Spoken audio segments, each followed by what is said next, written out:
యేసు క్రీస్తు పరిశుద్ధ నామములో ఈ ఉదయకాల సమయంలో చేరి ఉన్న మీ అందరికీ కూడా మా హృదయపూర్వకమైన వందనాలు. అందరికీ వందనాలు. ఈ దినమున నిజంగా మనం బ్రతుకున్నామంటే అది కేవలం దేవుని యొక్క ఉచితమైన కృప. మన భక్తి, మన శక్తి, మన భక్తి కాదు, కానీ కేవలం దేవుని యొక్క ఉచితమైన కృప.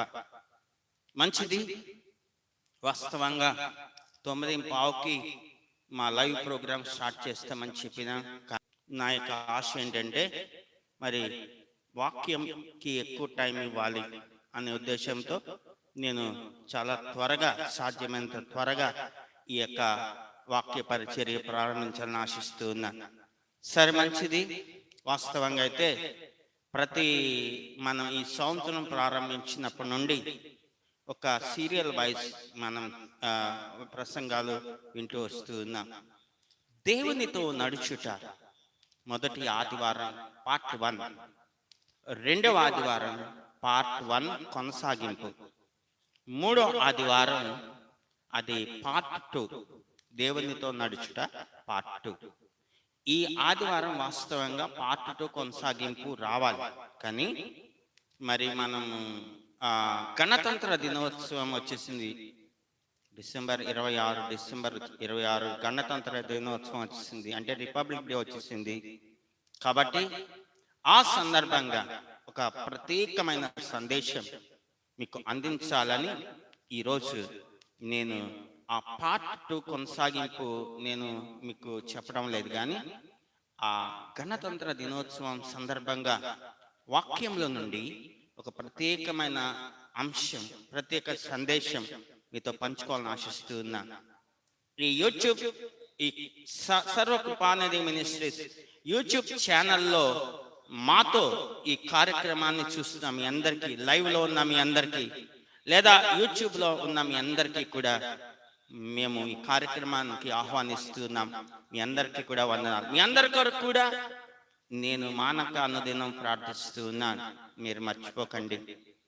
కాబట్టి ఈ కార్యక్రమాలన్నీ మీరు చూస్తున్నారు, ఆత్మీయమైన మేళ్ళు, ఆశీర్వాదాలు పొందుతున్నారని నేను ప్రగాఢంగా విశ్వసిస్తూ ఉన్నాను. దేవుడు ఒక ద్వారాన్ని తెరిచి ఉన్నాడు. ఎవరెవరైతే దేవుని మందిరానికి రాలేరో, ఎవరెవరైతే మరి దేవుని వాక్యాన్ని వినాలని ఆశ కలిగి ఇక్కడ వరకు రాలేరో, అలాంటి వాళ్ళకి ఈ యూట్యూబ్ ఛానల్ ద్వారా ఈ సందేశం వాళ్ళ ఎక్కడ ఉన్నా అక్కడికి వెళ్ళడానికి ప్రభు సహాయం చేసి ఉన్నాడు. అందుకు నేను ఎక్కువగా దేవుని స్తుతి చెల్లిస్తూ ఉన్నా. నేను వ్యక్తిగతంగా డైరెక్ట్గా ప్రతి చోటకి వెళ్ళకపోయినా ఈ యూట్యూబ్ ఛానల్ ద్వారా ఈ వాక్యం వెళ్తుంది. అయితే మీరు పొందుతున్న ఆత్మీయమైన మేళ్ళు, ఆశీర్వాదాలు మీరు మాతో పంచుకోవచ్చు. మా ఫోన్ నంబర్ ఆ యొక్క థంబ్నెయిల్ మీద ఉంటుంది. అది వాట్సాప్ నంబర్. ఆ వాట్సాప్ నంబర్కి మీ అనుభవాలన్నీ కూడా మీరు పంచుకోవచ్చు. మీ ప్రార్థన అవసరాలు ఏమైనా ఉన్నా కానీ దానికి తెలియచేయచ్చు. మీ కొరకు మేము ప్రార్థిస్తాం. మంచిది. ఈ సమయంలో చాలా శ్రద్ధగా వినండి. ఈ యొక్క మన దేశం 78వ రిపబ్లిక్ డే జరుపుకుంటూ ఉంది. 78వ రిపబ్లిక్ డే. మరి మనం చూసినట్లయితే మన యొక్క దేశానికి ఒక ఆ యొక్క కాన్స్టిట్యూషన్ ఆఫ్ ఇండియాలో, భారత రాజ్యాంగంలో ఒక మాట ఉంటుంది. అదేంటిదంటే మన భారతదేశం ఈ 78 సంవత్సరాల క్రితం మనకి స్వాతంత్రం వచ్చినప్పుడు మన భారతదేశం అది sovereign socialist secular democratic republic గా ఈ యొక్క ఇదే జనవరి 26వ తేదీ అది డిక్లేర్ చేయబడింది, అది ఆమోదించబడింది. కాబట్టి ఈ సందర్భంగా నిజంగా మనం అందరం కూడా సంతోషించవలసిన వాళ్ళమై ఉన్నాం. మనం రిపబ్లిక్ డే అంటే గణతంత్రం, స్వాతంత్రం మనకు వచ్చింది కాబట్టి. అయితే దీనిని గురించి బైబిల్లో ఉందా? దీనిని గురించి దేవుని వాక్యం ఏం సెలవిస్తుంది అంటే, ఓకే, మనం భౌతికంగా ఈ యొక్క లోకపరంగా మనం రిపబ్లిక్ డే జరుపుకుంటున్నాం, లేదా స్వాతంత్రాన్ని మనం పొందుకొని జరుపుకుంటున్నాం. అయితే మరి ఆత్మ సంబంధమైన స్వాతంత్రం అనేది చాలా మంది లేక ఇంకా బంధకాల్లో పడి ఉన్నారు. నీకు భౌతికమైన స్వాతంత్రం వచ్చింది కానీ ఆత్మ సంబంధంగా నువ్వు ఇంకా బంధకాల్లోనే ఉన్నావు. కాబట్టి ఈరోజు మన టాపిక్ ఆత్మ సంబంధమైన లేదా ఆత్మీయమైన స్వాతంత్రం అని మేము దాంట్లో పెట్టి ఉన్నాం. భౌతికమైన స్వాతంత్రం వచ్చి 78 సంవత్సరాలు అవుతా ఉంది. కానీ ఆత్మ సంబంధమైన స్వాతంత్రం, ఆత్మీయమైన స్వాతంత్రం నీకు వచ్చిందా? ఈ దినమన దేవుని వాక్యాన్ని మనం పరిశీలిద్దాం. దేవుడు ఈ సృష్టిలో ఆదాము అవ్వల్ని మొదటగా సృజించి వాళ్ళని ఏదైనా తోటలో ఉంచి ఉన్నాడు. వాళ్ళని ఉంచినప్పుడు దేవుడు వాళ్ళని సృజించినప్పుడు వాళ్ళని స్వతంత్రులుగా చేసి ఉన్నాడు. చాలా జాగ్రత్తగా వినండి. దేవుడు ఆదాము అవ్వల్ని సృజించినప్పుడు వాళ్ళని స్వతంత్రులుగా చేసి ఉన్నాడు. మరి వాళ్ళు ఆ స్వాతంత్రాన్ని ఎలా పోగొట్టుకున్నారు అని మనం చూసినట్లయితే ఆ ఏదెన్ తోటలోనికి ఆ యొక్క సర్పం, అపవాదైన సాతానుడు సర్పం యొక్క వేషాన్ని ధరించుకొని వాడు ఆ ఏదెన్ తోటలోనికి వచ్చాడు. వచ్చి ఈ ఆదాము అవ్వల్ని దేవుని యొక్క ఆజ్ఞను అతిక్రమించేటట్టుగా చేసి ఉన్నాడు. ఎప్పుడైతే వాళ్ళు దేవుని యొక్క ఆజ్ఞను అతిక్రమించారో పాపం వాళ్ళలో ప్రవేశించింది. పాపం ఎప్పుడైతే వాళ్ళ ప్రవేశించిందో చూడండి, వాళ్ళు పాపానికి దాసులు అయిపోయారు. స్వతంత్రులుగా ఉన్న వాళ్ళు పాపానికి దాసులు అయిపోయారు. అవును, దేవుని వాక్యం ఏం చెప్తుందో మనం చూద్దాం. యోహాను సువార్త 8వ అధ్యాయం 34వ వాక్యం. యోహాను సువార్త 8వ అధ్యాయం 34వ వాక్యం. అందుకు యేసు, పాపము చేయు ప్రతి వాడును పాపమునకు దాసుడని మీతో నిశ్చయముగా చెప్పుచున్నాను అనెను. అందరూ హల్లెలూయా చెప్పండి. పాపము చేయు ప్రతి వాడును పాపమునకు దాసుడు. అవునండి, ఈ ఆదామవ్వలు ఎప్పుడైతే వాళ్ళ పాపం ప్రవేశించిందో, వాళ్ళు ఎప్పుడైతే పాపంలోనికి వాళ్ళు వెళ్ళిపోయారో, పాపం చేయ ప్రతి వారు కూడా పాపానికి దాసుడు. వాళ్ళిద్దరికి పుట్టిన 2 కుమారులు ఉన్నారు, కయ్యను హేబేలు. వాళ్ళు దేవుని బలర్పించినప్పుడు వాళ్ళిద్దరికి మధ్య తేడా వచ్చింది మనం చూస్తాం. కయ్యను హేబేలు మీద పడి చంపేసి ఆ యొక్క చంపేసి దినమల్లుకొని తల కింద దించుకొని తిరుగుతా ఉన్నాడు. అప్పుడు దేవుడిని యెహోవా కయ్యను పిలిచి అడుగుతున్నాడు, కయ్యను, నీ ముఖం చిన్నబుచ్చుకున్నావేమి? నీ తల ఎత్తుకొనవా? నీ ముఖం చిన్నబుచ్చుకున్నావేమి? నువ్వు సత్క్రియ చేసిన ఎడలా నీ తలను పైకెత్తుకొనవా అని చెప్తూ అక్కడ ఒక మాట చెప్తాడు. అదేంటిదంటే, నువ్వు సత్క్రియ చేయని ఎడలా వాకిట పాపము పంచి ఉండును, నీకు దాని ఎడల వాంఛ కలుగును, నీవు దానిని ఏలుదువు. అవునండి నా ప్రియమైన సహోదర సహోదరి, ఈ దినమున నీవు గమనించు. అదేంటిదంటే, పాపము చేయు ప్రతి వాడును పాపమునకు దాసుడు. అయితే ఈ ఆదామవ్వలు స్వతంత్రతని పోగొట్టుకొని పాపము అనే దాస్యత్వములో చిక్కుకొని ఉన్నారు. ఆ దినం మొదలుకొని వాళ్ళు ఆజ్ఞను అతిక్రమించిన కారణం చేత, పాపం వాళ్ళ ప్రవేశించిన కారణం చేత ఈ రోజుకి పుడుతున్న ప్రతి చంటి బిడ్డ కూడా పాపము అనే దాస్యత్వంలోకి వెళ్ళిపోతూ ఉన్నాడు. జన్మ పాపము అనే దాస్యత్వంలోకి వెళ్ళిపోతున్నాడు. చూడండి, పుట్టగానే జన్మ పాపముతో పుడుతున్నాడు. ఆ యొక్క జన్మ పాపం అనే దాస్యత్వంలోకి వెళ్ళిపోతున్నాడు. కాబట్టి నీవు పాపములో పుట్టినావు, నువ్వు పాపివే, పాపం అనే దాస్యత్వంలో ఉన్నావు. నువ్వు పెరిగి పెద్దవాడవుతున్నప్పుడు నీ యొక్క క్రియల వలన కర్మ పాపం అనేది నీలోకి వస్తా ఉంది. ఒక ప్రక్క జన్మ పాపము, మరొక ప్రక్క కర్మ పాపము. దేవుని వాక్యం చెప్తుంది, పాపము చేయు ప్రతి వాడును పాపమునకు దాసుడు. ఈ లోకంలో మనం చూసినట్లయితే పాపము విస్తరించిపోయింది.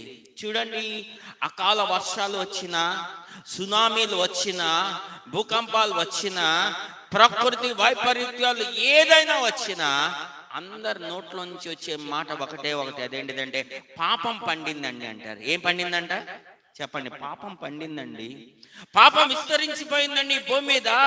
అందుకనే ఇదిగో ఈ యొక్క శాపం, ఈ యొక్క మరణాలు, ఈ యొక్క నష్టం అని చెప్తూ ఉంటారు. అవును ప్రియమైన సహోదరి, అప్పుడు గుర్తొస్తుంది మనుషులకి పాపం ఈ భూమి మీద ఉందని, మనుషులు పాపంలో జీవిస్తున్నారని, మనుషులు పాపానికి బానిసలుగా లేదా దాసులుగా ఉన్నారని అప్పుడు గుర్తొస్తా ఉంది. అవునండి, కావాలంటే చూడండి, పాపం చే ప్రతి వాడు పాపం నాకు దాసుడు అని అంటే, ఇప్పుడు చూడండి త్రాగుబోతు వాళ్ళే ఉన్నారు. ఆ త్రాగుబోతు వాళ్ళు త్రాగుతా ఉంటారు. వాళ్ళ కష్టపడిన కష్టార్జితం అంతా కూడా ఆ త్రాగుడు ఖర్చు చేస్తూ ఉంటారు. అయితే వాళ్ళ దగ్గర చేతిలో డబ్బులు అయిపోతాయి, ఇంట్లో ఉన్న సామాన్లు తీసుకెళ్ళి కుదవ పెడుతూ ఉంటారు, అంటే ఆ యొక్క తాకట్టు పెడుతూ ఉంటారు, అయ్యి అయిపోతాయి. అప్పులు తీసుకుంటారు, అయ్యి పెరిగిపోతూ ఉంటాయి. మనం చూసినట్లయితే మొత్తం సున్నా అయిపోతుంది. అయినా వాళ్ళకేమో నేను త్రాక్కూడదు, నేను కష్టపడి నేను సంపాదించే కష్టార్జితం ఇలా వ్యర్థం అయిపోతుంది, వ్యర్థం చేయకూడదు అని ఒక ప్రక్క వాళ్ళ మనసులో ఉంటుంది. కానీ వాళ్ళది మానలేకుండా దానికి మనసులో అయిపోతూ ఉంటారు. ఒకరోజు గట్టిగా మానాలని తీర్మానం చేసుకుంటారు, కళ్ళు గట్టిగా మూసుకొని పళ్ళు గట్టిగా బిగబెట్టి వాళ్ళు అట్లా బలవంతంగా ఉంటారు. కానీ మరొక దినమున లేదా మరొక గంటలో మళ్ళీ దాంట్లోకి వెళ్ళిపోతూ ఉంటారు, ఆ యొక్క బానిసత్వంలోకి వెళ్ళిపోతూ ఉంటారు. అవునండి, పాపము చేయి ప్రతి వాడును పాపమునకు దాసుడు. మరి ఆ యొక్క పాపములో నుంచి విడిపించబడినంత కాలం నీవు పాపం అనే బానిసత్వంలోనే ఉన్నావు, లేదా పాపం అనే దాస్యత్వంలోనే ఉన్నావు. అవును, ఇంగ్లీష్ లో రాయబడుతుంది దాని గురించి బాండేజ్ ఆఫ్ సిన్ అని రాయబడుతుంది. తెలుగులో పాపము అను దాస్యత్వము అనే మాట మనం చూస్తూ ఉన్నాం. నువ్వు ఎంతకాలం పాపములో జీవిస్తూ ఉన్నా, నువ్వు ఎంతకాలం పాపము చేస్తున్నా, పాపములో జీవిస్తున్నా నీవు పాపానికి దాసుడవి, పాపము చేస్తున్న నీవు పాపమునకు దాసుడవి. అయితే ఆ దాస్యత్వంలోంచి విడిపించడానికి ప్రభు అయిన యేసుక్రీస్తు పరలోకములో నుంచి లోకంలోకి వచ్చి ఉన్నాడు. అందరు హల్లెలూయా చెప్పండి, హల్లెలూయా.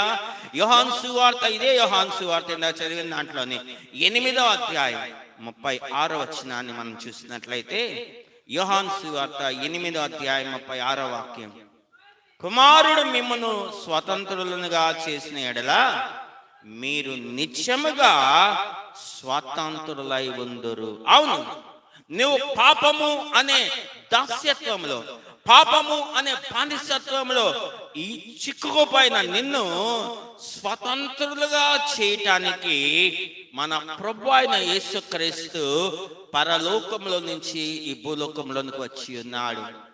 ఆయన నీకు ఆత్మ సమానమైన స్వాతంత్రాన్ని ఇవ్వడానికి పరలోకాన్ని విడిచిపెట్టి భూలోకంలోకి వచ్చి ఉన్నాడు. అవును ప్రియులారా, నీవు పాపము అనే దాస్యత్వంలో చిక్కుకొని ఉండటం ఆయనకి ఇష్టం లేదు.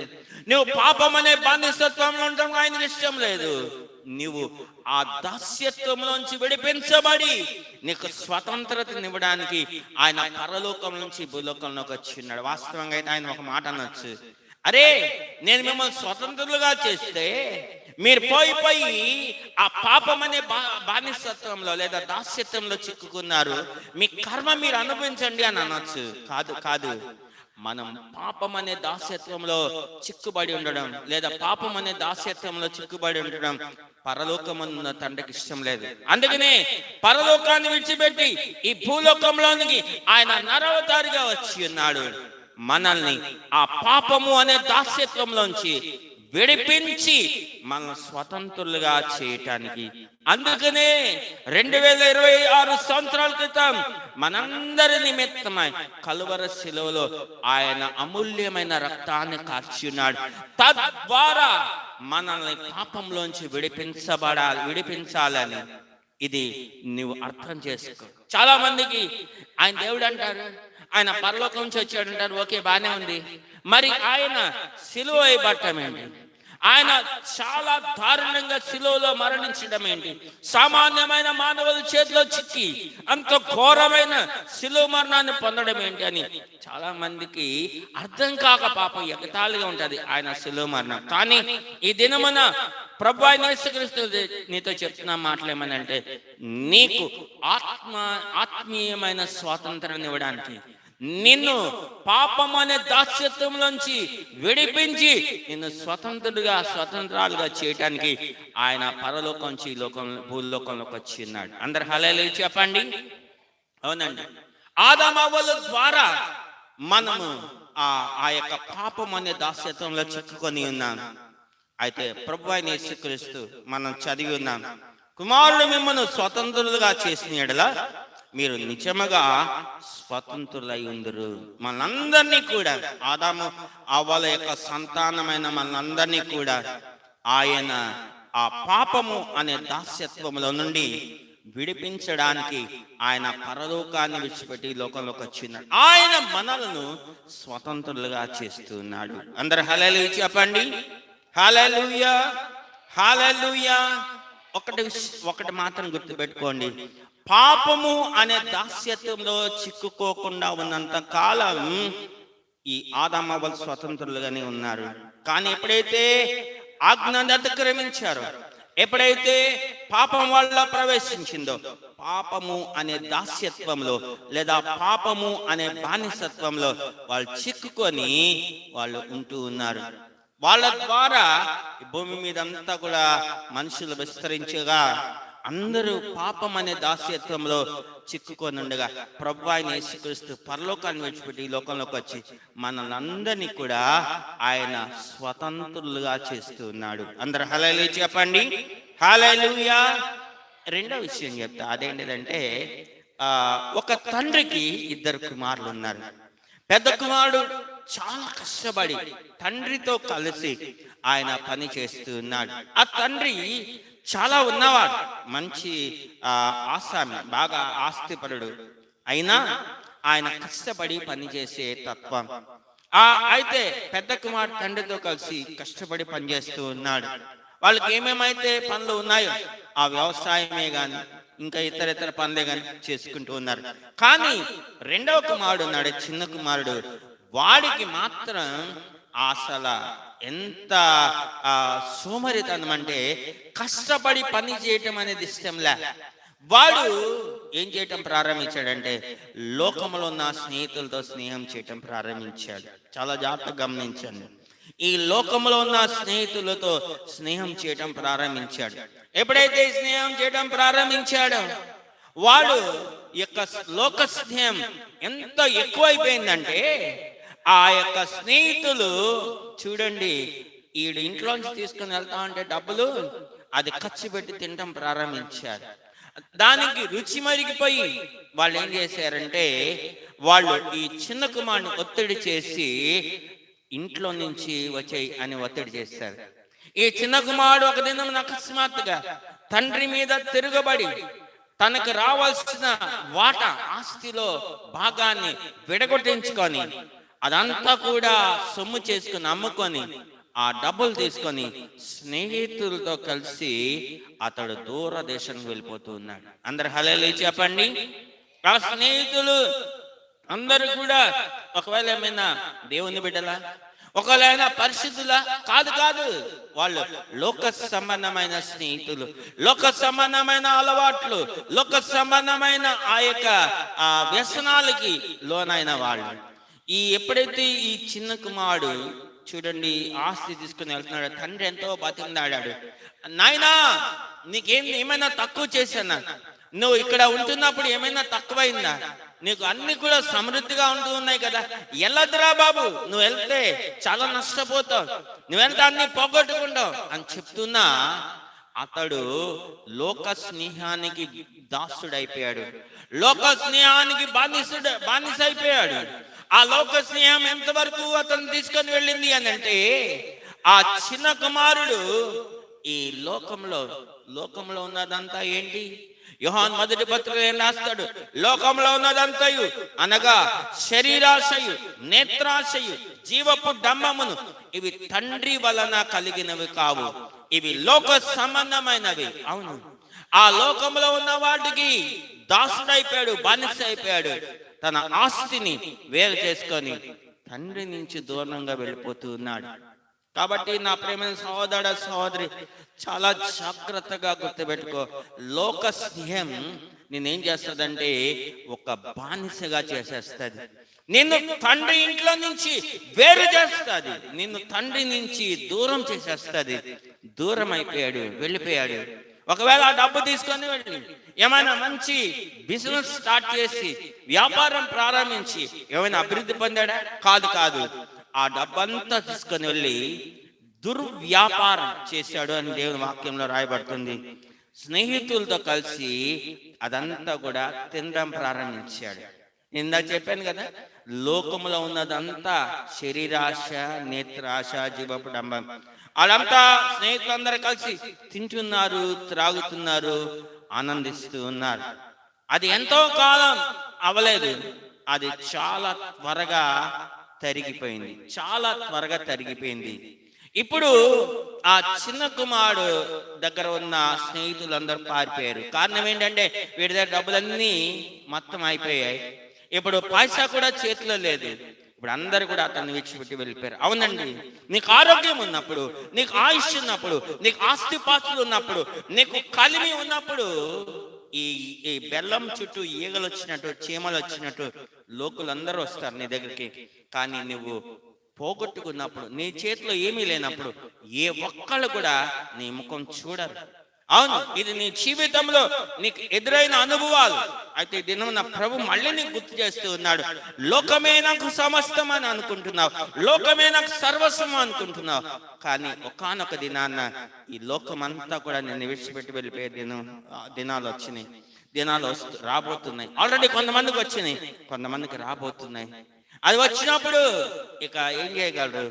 ఇక మనుషులు ఎవరు లేరు కాబట్టి దేవుడే దిక్కంటూ దేవుడి వైపు చూస్తారు. ముందే దేవుడి వైపు చూస్తే ఇవన్నీ నీకు మిగిలే కదా, దేవుని వైపు చూడటం తప్పదు. ఇక అయితే ఈ చిన్న కుమారుడికి దేవుడు అంటే ఏంటో తెలియదు, భక్తి ఏంటంటే ప్రార్థన అంటే లేదు, భయభక్తులు లేదు. ఇక ఆ స్నేహితులందరూ వెళ్ళిపోయిన తర్వాత అడుక్కొని తిందాం అనుకున్నాడు. చాలా జాగ్రత్తగా వినండి. అడుక్కొని తిందామని అనుకుంటే వాక్యంలో రాయబడుతుంది, ఆ దేశంలో కరువు వచ్చింది. ఏమొచ్చిందండి? కరువు వచ్చింది. అన్ని సమృద్ధిగా ఉన్నప్పుడే ఈ అడుక్కునే వాళ్ళు వచ్చారు అనుకోండి, మనం జాగ్రత్తగా గమనిస్తాం. ఆరోగ్యంగా ఉన్నారు, అవయవాలు ఎన్నో ఉన్నాయి, ఏరా వెళ్ళి కష్టపడి పని చేసుకోలేవా? ఈ అడుక్కున్నవి ఏంట్రా అని 4 తిట్టి పంపిస్తాం. అయితే వాడు అలా అడుక్కోవాలని ప్రయత్నిస్తే అడుక్కున్నాను వెళ్ళిన వాళ్ళందరూ తిట్టడం ప్రారంభించారు. అందరు హల్లెలూయా చెప్పండి. మనోడికి చాలా రోషం అయిపోయింది. అదేంటిదంటే, నన్నే తిడతారా? అసలు నేను ఇప్పటి వరకు ఎవరితో పుట్టిన దగ్గర నుంచి నా తండ్రితో కూడా నేను తిట్టించుకోలేదు. ఇప్పుడు వీళ్ళు చూడు ఎలా తిడుతున్నారు. అసలు వాడు చేసే పని వాడు సిగ్గులేదు ముందు. అయితే వాడిని తిట్టేటప్పుడు వచ్చేస్తుంది ఆ యొక్క పౌరుషం, ఆ రోషం అంతా.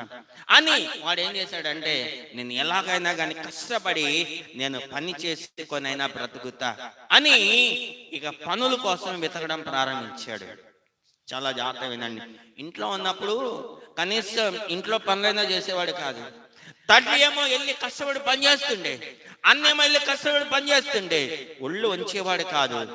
ఇప్పుడు ఎప్పుడైతే డబ్బులన్నీ అయిపోయినాయో, ఇప్పుడు ఇంట్లో నుంచి వేరు చేసిన ఆ యొక్క లోకం ఏదైతే ఉందో, లేదా ఆ యొక్క పాపం ఏదైతే ఉందో, అతను ఇప్పుడు దాసునిగా మార్చేసింది. ఇంట్లో ఉన్నప్పుడు కుర్చీలో కూర్చొని కాలు మీద కాలు వేసుకొని హాయిగా తండ్రి సంపాదిస్తుంటే చక్కగా తినవలసిన వాడు ఇప్పుడు ఒళ్ళు వంచి ఏ పనైనా పర్వాలేదు, నేను పని చేసుకొని బ్రతుకుతాను అని పనుల కోసం వెతకడం ప్రారంభించాడు. ఏమండి, ఆ దేశంలో కరువు వచ్చేసింది.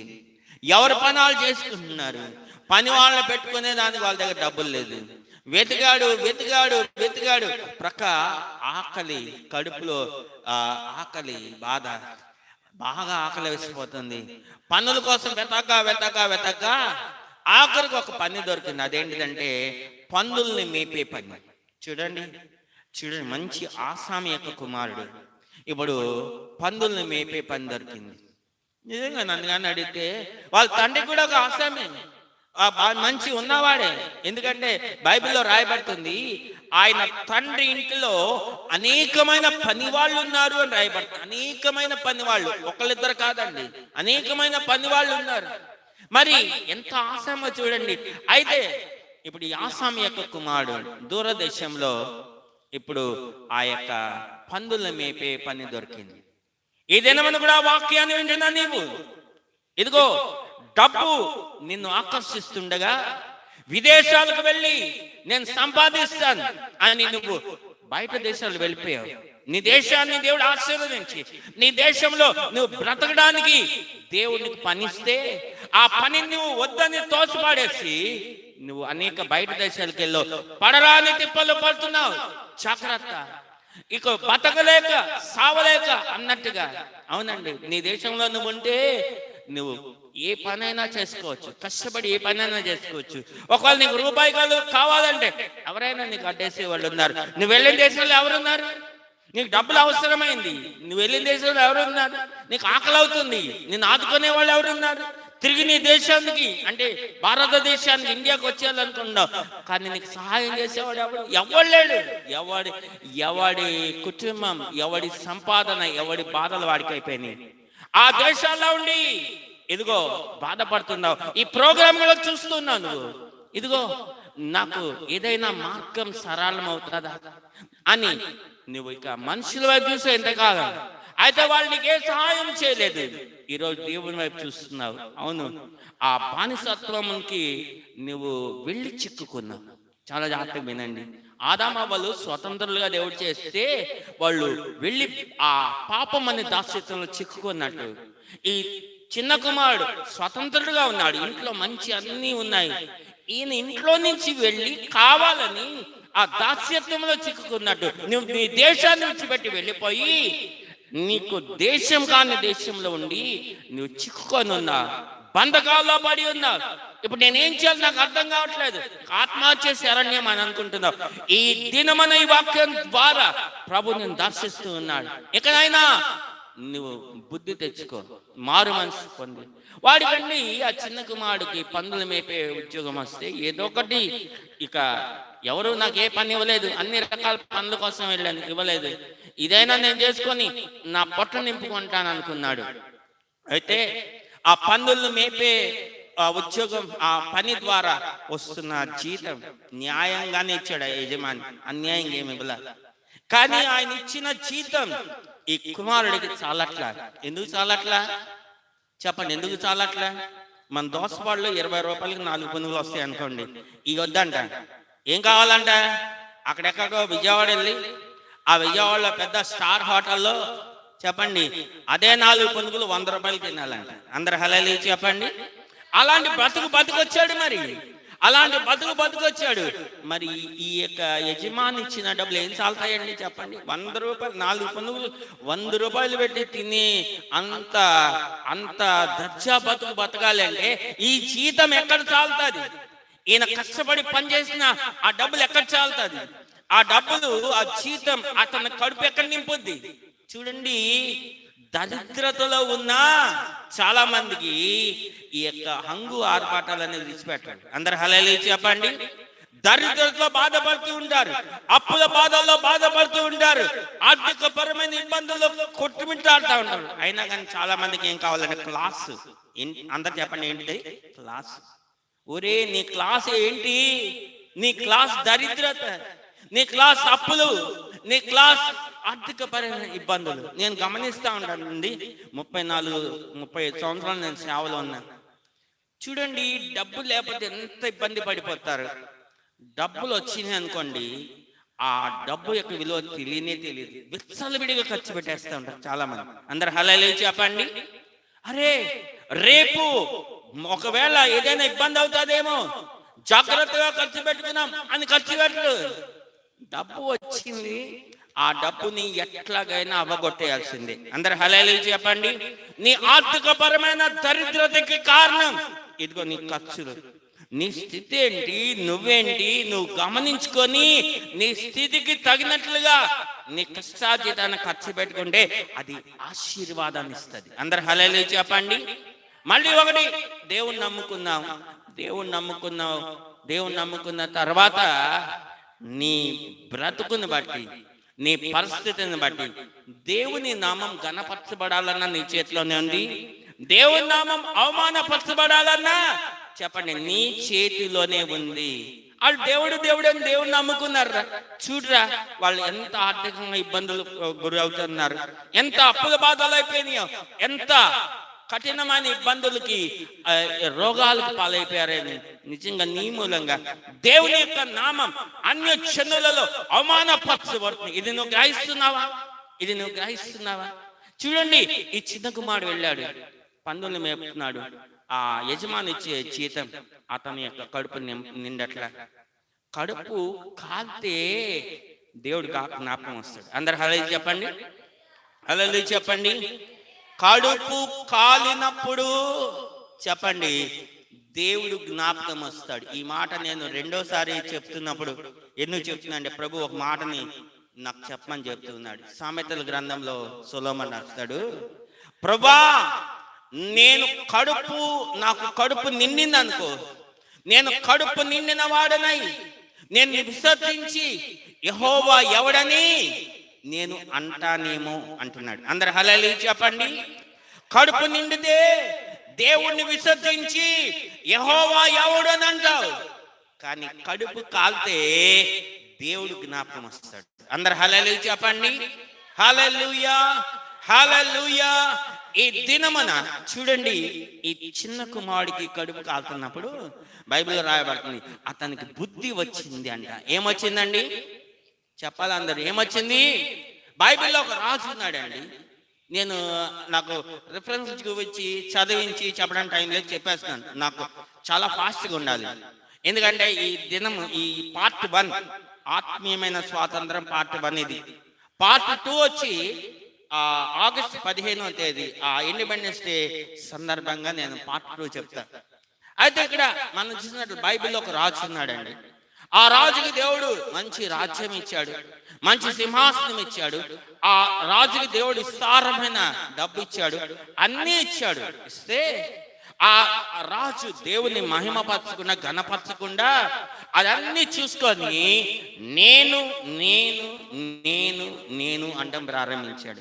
నేను, నా బలాధికారం, నా సింహాసనం, నా ప్రభావ ఘనత, నా రాజనగరం, ఇది నా కొరకు నేను కట్టించింది కాదా అని ఎప్పుడైతే నేను నేను నేను అనుకుంటాం ప్రారంభించాడో శత్రులు వచ్చారు, అతన్ని సింహాసనం నుంచి తోలేశారు.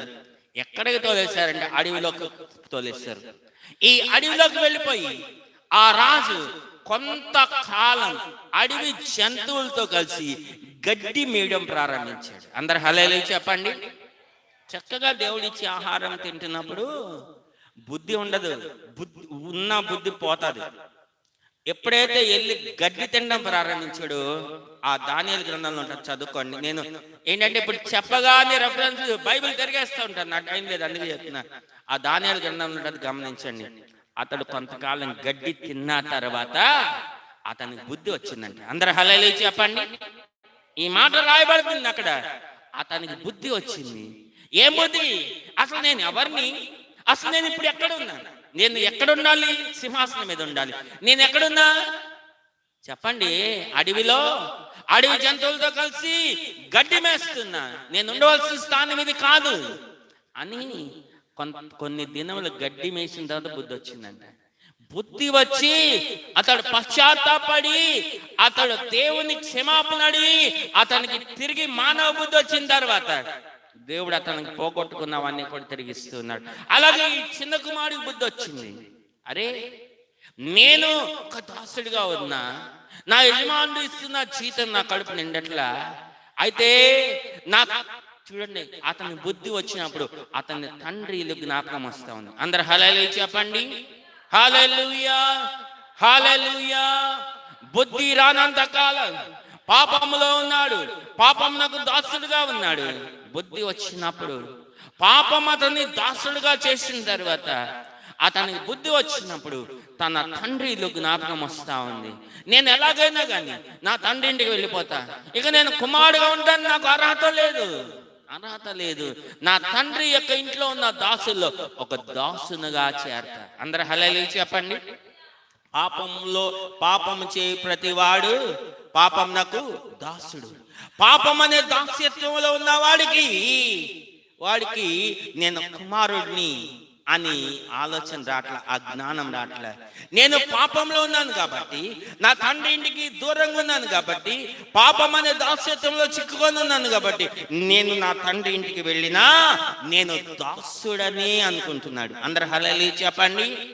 నేను ఇంటికి వెళ్ళి నా తండ్రిని క్షమాపణ అడిగి నా తండ్రి ఇంట్లో దాసుల్లో ఒక దాసునిగా చేరతాను అని అతనికి బుద్ధి వచ్చి అతను తిరిగి ఆలోచించుకొని తన తండ్రి ఇంటికి బయలుదేరి వస్తా ఉన్నాడు. అందరు హల్లెలూయా చెప్పండి. కానీ తండ్రి కుమారుడు వెళ్ళిపోయిన దగ్గర నుంచి ఎదురు చూస్తా ఉన్నాడు. నా కుమారుడు ఏ నాటికైనా తిరిగి నా ఇంటికి వస్తాడు, నేను అతన్ని స్వతంత్రునిగా చేయాలి. అందరు హల్లెలూయా చెప్పండి. కుమారుడు మిమ్మల్ని స్వతంత్రులుగా చేసిన ఎడల మీరు నిజముగా స్వతంత్రులై ఉంటారు. ఈ తండ్రి ఎదురు చూస్తున్న ప్రకారమే కుమారుడికి బుద్ధి వచ్చి ఆ దూర దేశం నుంచి బయలుదేరి వస్తా ఉన్నాడు. వెళ్ళేటప్పుడు మంచి రాజు టీవీలో వెళ్ళాడు. వచ్చేటప్పుడు ఒక అడుక్కొని వాడి కన్నా, ఒక దరిద్రుడి కన్నా ఇంకా భయంకరంగా తయారై వస్తా ఉన్నాడు. వాస్తవంగా అతన్ని చూసి ఎవరు గుర్తు పట్టలేరు. కానీ ఈ తండ్రి ఆ కుమారుడు చాలా దూరంగా ఉండగానే గుర్తుపడుతున్నాడు, వస్తున్నది ఎవరో కాదు, నా కుమారుడు. అందరు హల్లెలూయా చెప్పండి. హల్లెలూయా, హల్లెలూయా. పాపం అనే దాస్యత్వంలో ఉండి పాపములో జీవిస్తూ చూడండి, ఎప్పుడైతే తిరిగి వస్తున్నాడో అతడు ఎంత ఘోరమైన పాపి అయినా, నీవు పాపంలో జీవిస్తున్నావు, నువ్వు పరలోకమందు తండ్రికి దూరం అయిపోయావు, నువ్వు దేవునికి దూరం అయిపోయావు, నీ ఇంటికి దూరం అయిపోయావు. నీ ఎంత దూరముగా ఉంటున్నా నీకు బుద్ధి వచ్చి నువ్వు తిరిగి వస్తున్నప్పుడు నీ పరలోకపు తండ్రి నిన్ను గుర్తుపడుతున్నాడు. అందరు హల్లెలూయా చెప్పండి. వాడు ఇంకా ఇంటికి రాలా, వాడు ఇంకా దూరంగానే ఉన్నాడు, వస్తూ ఉన్నాడు. ఈ తండ్రి ఆగలేకపోతున్నాడు. కుమారుని చూడగా కుమారుని గుర్తుపట్టి తన ఇంట్లో నుంచి పరిగెత్తుకొని వెళ్తున్నాడు. ఆ కుమారుడు అసలు ఎదురు చూడలా. ఏంటి, నా తండ్రి నా కోసం పరిగెత్తుకొని వస్తాడా అని ఎదురు చూడలా. అందరు హల్లెలూయా చెప్పండి. షాక్ అయిపోతున్నాడు. ఇది చెప్తుండే ప్రభు ఇంకొక మాటను చెప్పమంటున్నాడు బైబిల్లో నుంచి. అదేంటో చెప్పనా?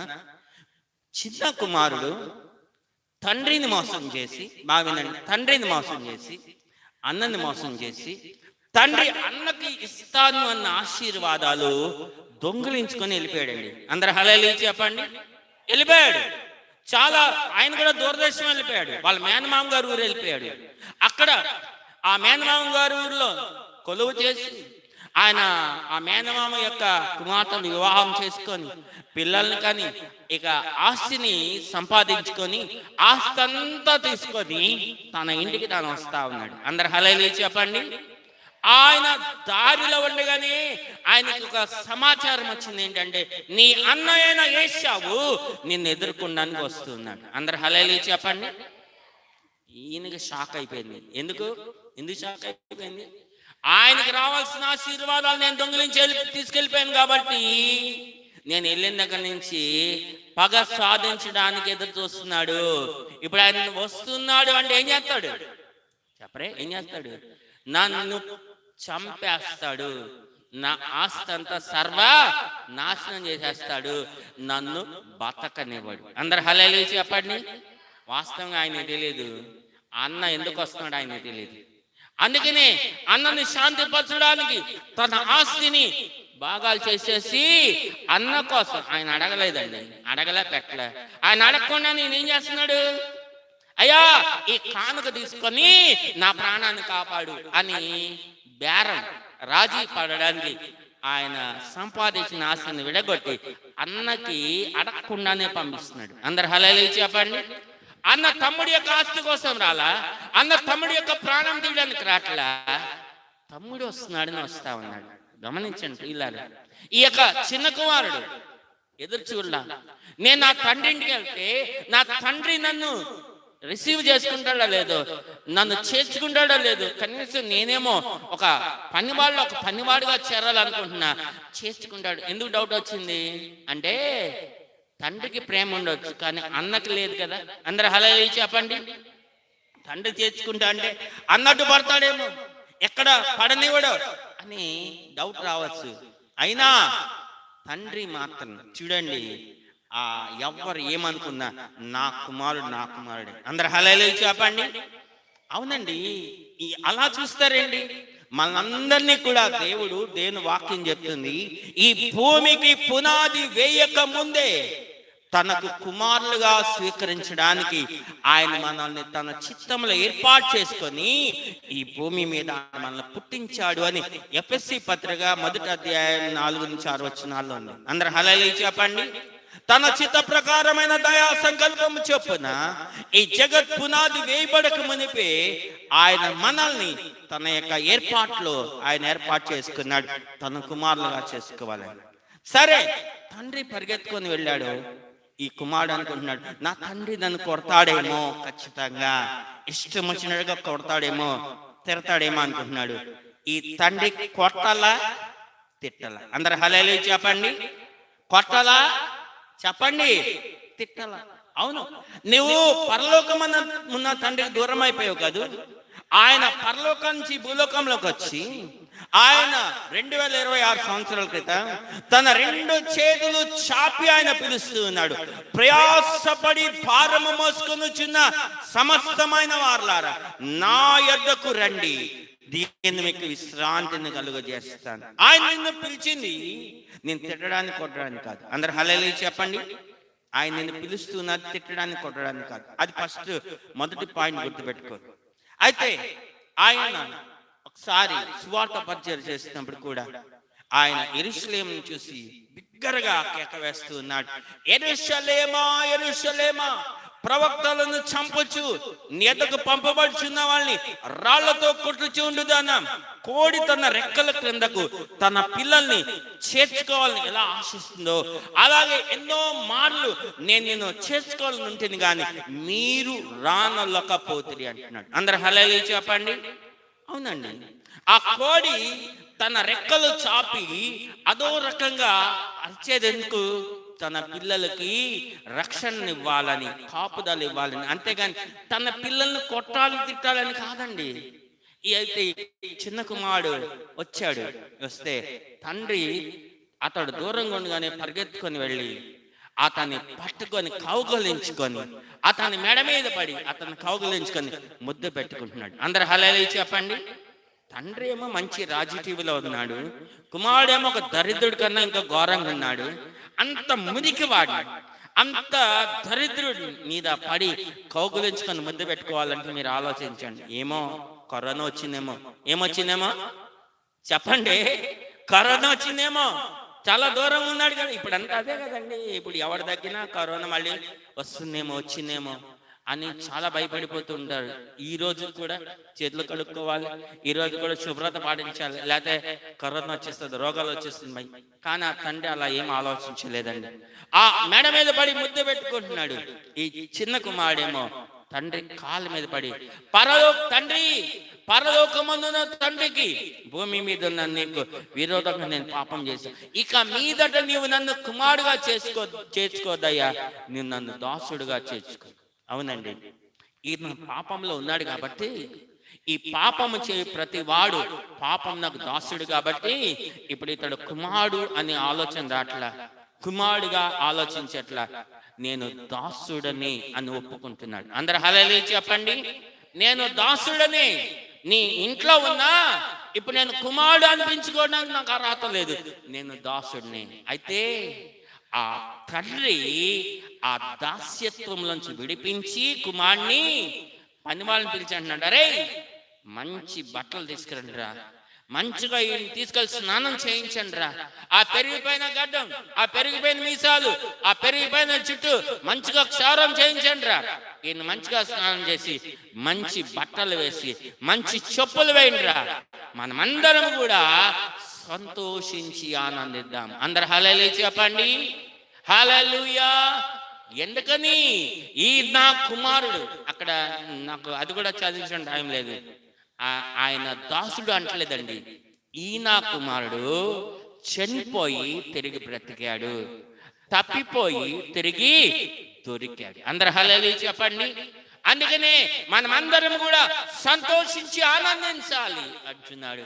కుమారుడికి షాక్ అయిపోతుంది, అదేంటిది నా తండ్రి నన్ను ఏమంటున్నాడు, కుమారుడు అంటున్నాడు, దాసుడు అంటలేదు. నేనేమో తండ్రి నీ కుమారుడు అనిపించుకుని నాకు అర్హత లేదు, యోగ్యత లేదు, నీ పని వాళ్ళలో ఒకటిగా చేర్చుకొని ఆయన అంటే ఈ తండ్రి అంటున్నాడు, నువ్వు పనివాడివి కాదు, నువ్వు దాసుడివి కాదు, నీవు స్వతంత్రుడవే, నీవు కుమారుడివి. అందరు హల్లెలూయా చెప్పండి.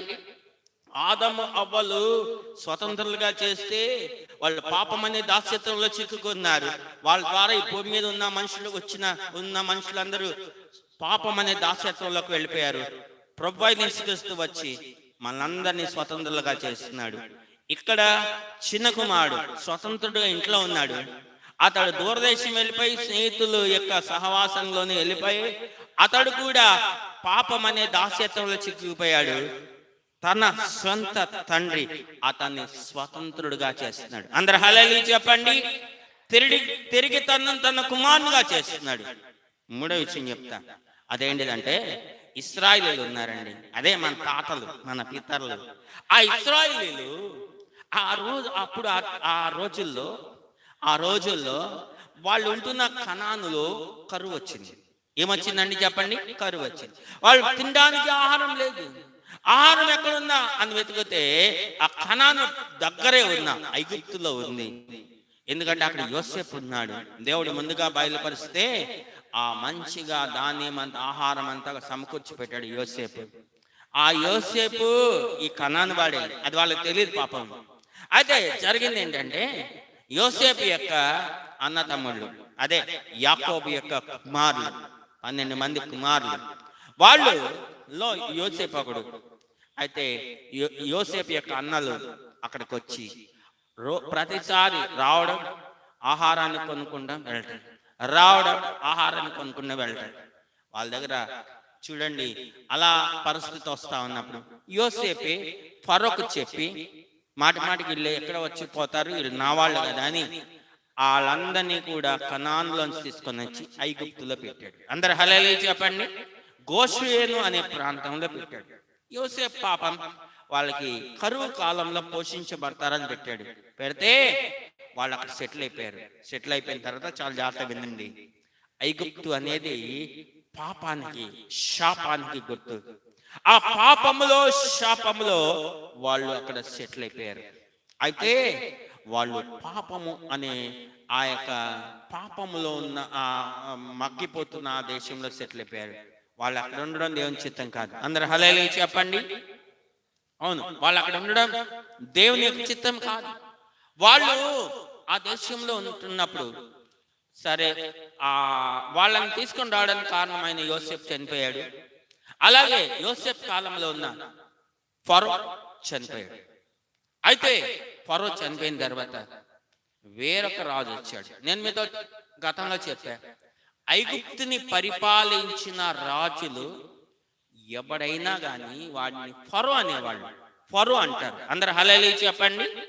మళ్ళీ చెప్తున్నాను, ఐగుప్తుని పరిపాలించే రాజులు ఎవరైనా అవుగాక, వాళ్ళ వ్యక్తిగత పేర్లు ఏమైనా ఉండుగాక, వాళ్ళని ఫరో అనేవాళ్ళు. అయితే ఆ యోసేపు కాలంలో ఉన్న ఫరో చచ్చిపోయాడు, యోసేపు కూడా చనిపోయాడు. మరొక రాజు, మరొక ఫరో వచ్చాడు. వచ్చిన తర్వాత వీళ్ళకి శ్రమలు ప్రారంభమయ్యాయి. వెట్టి చాకిరి అనే బానిసత్వంలోకి వీళ్ళు వెళ్ళిపోయారు. కష్టపడాలి, ఆ యొక్క ఇటుకలు తయారు చేయాలి. ఆ యొక్క చాలా విసిగించడం ప్రారంభించాడు ఆ ఫరో. ఆయన తెలుసు వీళ్ళు ఐగుప్తీయులు కాదు, వీళ్ళు ఇశ్రాయేలీయులు, కాబట్టి వీళ్ళని ఎలాగైనా కానీ అణచివేయాలి అని చాలా బానిసత్వంలోకి వాళ్ళు నెట్టివేశాడు. వాళ్ళు కన్నీళ్లు కారుస్తున్నారు, అయ్యా దేవా, ఈ బానిసత్వంలో ఉన్నాం, మమ్మల్ని విడిపించు, ఈ ఐగుప్తులో ఉన్నాం, శాపగ్రస్తమైన ఈ యొక్క ప్రాంతంలో ఉన్నాం, మమ్మల్ని విడిపించు అని ఏడ్చి వాళ్ళు కన్నీళ్లు కాచి దేవుని మొరపెట్టుకుంటే దేవుడు మోషేని పంపిస్తున్నాడు. అందరు హల్లెలూయా చెప్పండి. మోషేని పంపిస్తున్నాడు. మనకు తెలుసు మోషేని ఫరో చాలా తిప్పలు పెట్టాడు. అయినా ఆ ఇబ్బందులు పెట్టిన మోషే చాలా దీర్ఘశాంతం కలిగి ఎట్లాగైతేనే ఆ ఇశ్రాయేలీయుల్ని ఆ యొక్క ఐగుప్తులో నుంచి విడిపించి తీసుకొని వస్తున్నాడు. అందరు హల్లెలూయా చెప్పండి. ఇక్కడ వీళ్ళ విషయంలో కూడా కనాను దేశంలో స్వతంత్రులుగా ఉన్నారు. ఐగుప్తులోకి వెళ్ళి ఆ స్వతంత్రతను పోగొట్టుకున్నారు, బానిసత్వంలో చిక్కుకున్నారు. మళ్ళీ దేవుడు ఆ బానిసత్వంలో లేదా దాస్యత్వంలో ఉన్న వాళ్ళని మోషేని పంపించి వాళ్ళ స్వతంత్రులుగా చేస్తున్నాడు. అందరు హల్లెలూయా చెప్పండి. హల్లెలూయా. 3 విషయాలు చెప్పిన, ఈ మొదటి పాయింట్లో 3 విషయాలు చెప్పిన. చూడండి, స్వతంత్రులుగా ఉన్న వాళ్ళు ఎలా దాస్యత్వంలో లేదా బానిసత్వంలో చిక్కుకున్నారు, వాళ్ళను దేవుడు ఆ దాస్యత్వం లేదా బానిసత్వం నుంచి ఎలా విడిపించాడో 3 సంగతులు మనం విని ఉన్నాం. కాబట్టి నేను స్వతంత్రుణ్ణి అని చెప్పుకుంటున్నాను. నీవు పాపం అనే దాస్యత్వంలో చిక్కుకొని ఉన్నావు. ఆ దాస్యత్వం నుంచి నువ్వు విడిపించబడినప్పుడే నువ్వు ఆత్మీయమైన స్వాతంత్రంలో మొదటి మెట్టు నువ్వు ఎక్కినట్టు. అందరు హల్లెలూయా చెప్పండి. ఆ మొదటి మెట్టు ఎక్కినట్టు ఇంకా ఉన్నాయి మెట్లు. రెండవ విషయం, రెండవ బానిసత్వం లేదా దాస్యత్వం ఏంటంటే ఇంగ్లీష్లో రాయబడుతుంది బాండేజ్ ఆఫ్ ఫియర్, తెలుగులో రాయబడుతుంది భయము అను దాస్యత్వం. చూడండి, దేవుడు ఆదాము సృజించినప్పుడు వాళ్ళలో భయం అనేది పెట్టలేదు. ఎందుకు భయం అనేది పెట్టలేదు? చాలా జాగ్రత్త వినండి. వాళ్ళలో ఉన్న ప్రాణం కానీ వాళ్ళలో ఉన్న ఆత్మ కానీ దేవుని నేల మట్టిని తీసుకొని ఆ మట్టితో ఒక బొమ్మను దేవుడు చేశాడు, కరెక్టే. ఆయన పోలికలు ఆయన రూపంలో చేసి ఆ మట్టి బొమ్మ యొక్క ముక్కులలో దేవుడు తన జీవవాయువును ఊదగా మనిషి జీవించే ఆత్మ అయ్యాడని లేఖనాల్లో మనం చదువుతున్నాం. కాబట్టి మనం చూసినట్లయితే ఆయనలో భయం లేదు. కాబట్టి ఆదాము హవ్వను చేసినప్పుడు ఆయన యొక్క జీవాన్ని ఎప్పుడైతే ఊదాడో మనిషిలో ఆయన జీవం అంటే ఆయన ప్రాణం, మనిషిలో ఆయన ఆత్మ వచ్చాయి. ఆయన ప్రాణంలో లేదా ఆయన జీవంలో భయం లేదు. ఒక భయం లేని వాళ్ళగా దేవుడు ఆదాము హవ్వలను దేవుడు సృజించి ఉన్నాడు. వాళ్ళని ఏదైనా తోటలో పెట్టి ఉన్నాడు. ప్రతిదినం చల్లపూట ఆదాము హవ్వలు ఆ తోటలో ఉంటున్నప్పుడు దేవుడి యెహోవా ఆ ఏదైనా తోటలోకి వచ్చేవాడు. సంచరిస్తూ ఉన్నప్పుడు దేవుని యొక్క సంచరిస్తున్న అలికిడి విని తోటలో ఎక్కడ ఉన్నా అలికిడి విని గబగబా దేవుని దగ్గర పరిగెత్తుకొని వచ్చేవాళ్ళు ధైర్యంగా. వాళ్ళకి దేవుడు అంటే చక్కగా భయం లేకుండా దేవుడు మా పరలోకపు తండ్రి అని ఆయన దగ్గర పరిగెత్తుకుంటూ వచ్చేవాళ్ళు. ఆయన భయపడి దూరంగా ఉండేవాళ్ళు కాదు, ధైర్యంగా పరిగెత్తుకొచ్చేవాళ్ళు. అవునండి, ఈ భూమి మీద ఉన్న తల్లిదండ్రుల విషయంలో కూడా పిల్లలు భయపడతారా? భయపడరు. మా అమ్మ మా నాన్న అని ధైర్యంగా వెళ్తారు, భయపడి దాక్కోరు. వాళ్ళు మా వాళ్ళు కాబట్టి అన్నట్టుగా వెళ్తారు. అలాగే ఈ ఆదాము హవ్వలు కూడా ఆయన పరలోకపు తండ్రి కాబట్టి భయం అనేది వాళ్ళలో లేదు. కాబట్టి వాళ్ళు ఆయన ఏదైనా తోటలోకి వచ్చినప్పుడు ధైర్యంగా ఆయన దగ్గరికి వెళ్తూ ఉండేవాళ్ళు. ఎప్పుడైతే చాలా జాగ్రత్త, ఇంకోటి దేవుడి విషయంలో కూడా వాళ్ళు ధైర్యంగా ఉండేవాళ్ళు.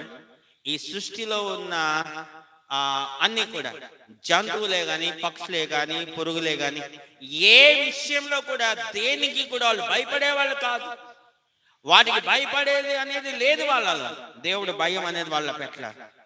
ఎప్పుడైతే వాళ్ళు దేవుని యొక్క ఆజ్ఞని అతిక్రమించి ఉన్నారు, అపవాదైన సాతానుడు వాళ్ళని దేవుని ఆజ్ఞను అతిక్రమించేటట్టుగా చేసి వాళ్ళలో భయం అనేది వచ్చేటట్టుగా చేశాడు. ఇక భయం అనేది ఎప్పుడైతే వాళ్ళ ప్రవేశించిందో ఈ రోజు వరకు ఆ భయం అనేది మనిషిని ఏలుబడి చేస్తా ఉంది. అందరు హల్లెలూయా చెప్పండి. అవునండి, ఆ దినం మొదలుకొని ఈ దినం వరకు ప్రతి మనిషిని ఆ భయం అనేది ఏలుబడి చేస్తా ఉంది. అవునండి, దేవుడంటే భయం. ఆ రోజు వాళ్ళు ఆజ్ఞను అతిక్రమించారు, పాపం వాళ్ళ ప్రవేశించింది. దేవునికి భయపడి చెట్ల చాట్ల దాక్కున్నారు. ప్రతిరోజు దేవుడు వస్తున్నట్టుగానే ఆ రోజు కూడా చల్లపూట దేవుడిని ఏదైనా తోటలో రాగానే వాళ్ళు భయపడి, ఆయన సంచరిస్తున్న అలికడి భయపడి ఆయన ముందుకు రాకుండా వాళ్ళు చెట్ల చాట్ల దాక్కున్న ప్రారంభించారు. అవునండి, దేవుడు ఆయన అడుగుతున్నాడు, ఆదామా ఎక్కడున్నావు? ఆయన నోటితో ఆయన్ని చెప్పించడానికి అడిగాడు. ఆదాం ఎక్కడున్నాడు దేవుని తెలియక కాదు కేకేసింది. ఆదాం ఎక్కడున్నాడు దేవుని తెలుసు. ఆయన ఏం చెప్తాడు? ఆయన నోటితో విందామని కేక వేస్తే ఈ ఆదాం అంటున్నాడు, నీ స్వరం విన్నప్పుడు నేను భయపడి నేను ఎదుటికి రాకుండా ఇదిగో ఈ చెట్ల చాట్లో నేను దాక్కొని ఉన్నాను, నేను దిగంబరిగా ఉన్నాను కాబట్టి అంటున్నాడు. చాలా జాగ్రత్తగా వినండి. అరే ఏమైందిరా? రోజు నా స్వరం నేను పిలవకుండానే నా అలికడి విని మీరు పరిగెత్తుకొని వచ్చేవాళ్ళు కదా, ఈరోజు రాలేదు సార్ కదా, నీ స్వరం విన్నప్పుడు నేను నీకు భయపడ్డాను. భయపడి ఇదిగో తోట చెట్లు చాట్లో దాక్కున్నాను అంటున్నావేంటి? చూడండి, చాలా ఆశ్చర్యం. అవునండి, ఈ అపవాదైన సాతానుడు ఆజ్ఞను అతిక్రమించడమే కాదు, ఈ యొక్క ఆదాము వాళ్ళని అతిక్రమింపే చేసేటట్లే కాదు, వాళ్ళ భయాన్ని కూడా తెచ్చిపెట్టేశాడు. అంతే, ఆ భయముతో దేవుని ముందుకు రాలేకపోతున్నారు. ఇక ఆ దెబ్బతో ఇక సృష్టి మొత్తం కూడా విరోధమైపోయింది. చూడండి, కనబడే ఆ జంతువులకి భయపడిపోతున్నారు మనిషి. కనబడే జంతువులు భయపడిపోతున్నాడు మనిషి. ఆ జంతువులు కూడా ఒకదానికి ఒకటి కనబడితే వాటిలో కూడా భయం అనేది పాకిపోయింది. పులిని చూస్తే జింకకు భయం, జింకను చూస్తే పులికి భయం, ఇలా ఆ సర్పాన్ని చూస్తే మనిషికి భయం, మనిషిని చూస్తే సర్పానికి భయం, ఇలా భయం అనేది పాకిపోయింది. ఆఖరికి ఈరోజు కూడా ఏదైనా రోగం వచ్చిందంటే నేను చచ్చిపోతానేమో అని భయం. అందరు హల్లెలూయా చెప్పండి. అవును, నేను చచ్చిపోతానేమో అని భయం. కొంచెం రోగం వచ్చిందంటే అయ్యో 108 ఫోన్ చేయండి, నన్ను హాస్పిటల్ తీసుకెళ్ళండి, లేకపోతే చచ్చిపోతా. సావంటే భయం వచ్చేసింది అంతా. అయితే ఈ యొక్క భయం అనే దాస్యత్వంలో మనిషి చిక్కుకొని ఉన్నాడు. దేవుని ఎదురు రాలేకపోతున్నాడు. ప్రభువైన యేసుక్రీస్తు ఈ భయం అనే దాస్యత్వంలోంచి మనిషిని విడిపించడానికి పరలోకాన్ని విడిచిపెట్టి ఈ లోకంలోకి వచ్చిన్నాడు. అందరు హల్లెలూయా చెప్పండి. హల్లెలూయా. భయపడుతూ ఉన్న మనిషి.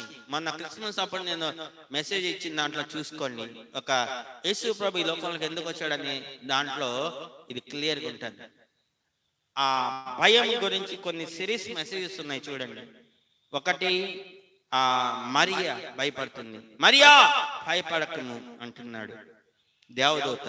ఇంకోటి గొర్రెల కాపర్లు భయపడుతున్నారు, భయపడకడి, ప్రజలందరికీ కలుగుబోవు మహా సంతోషకరమైన సువర్తమానం తెలియజేస్తుంది అంటున్నారు గొర్రెల కాపర్లు. యోసేపు భయపడుతున్నాడు. ఇట్లా ఒక సిరీస్ మెసేజెస్ ఉన్నాయి, దాంట్లో చూసుకోండి. నా యూట్యూబ్ ఛానల్లో ఉంది. ప్రభు ఈ లోకంలోకి వచ్చే దినాల్లో లోకమంతా కూడా భయం భయం భయం. ఆ భయపడుతూ ఉంటున్నప్పుడు ప్రభు అయిన యేసుక్రీస్తు ఆ భయము అనే దాస్యత్వంలో నుంచి మనిషిని విడిపించడానికి వచ్చి ఉన్నాడు.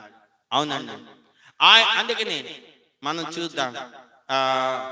రోమిలు రాసిన పత్రిక, అపోస్తలుడైన పౌలు రోమిలు రాసిన పత్రిక 8వ అధ్యాయం 15వ వాక్యం. రోమా 8:15. అక్కడ ఒక మాటను చూద్దాం. ఎలాగనగా మరలా భయపడుటకు మీరు దాస్యపు ఆత్మను పొందలేదు గాని దత్తపుత్రాత్మను పొందితిరి. ఆ ఆత్మ కలిగిన వారమై మనము అబ్బా తండ్రి అని మొర్ర పెట్టుచున్నాము.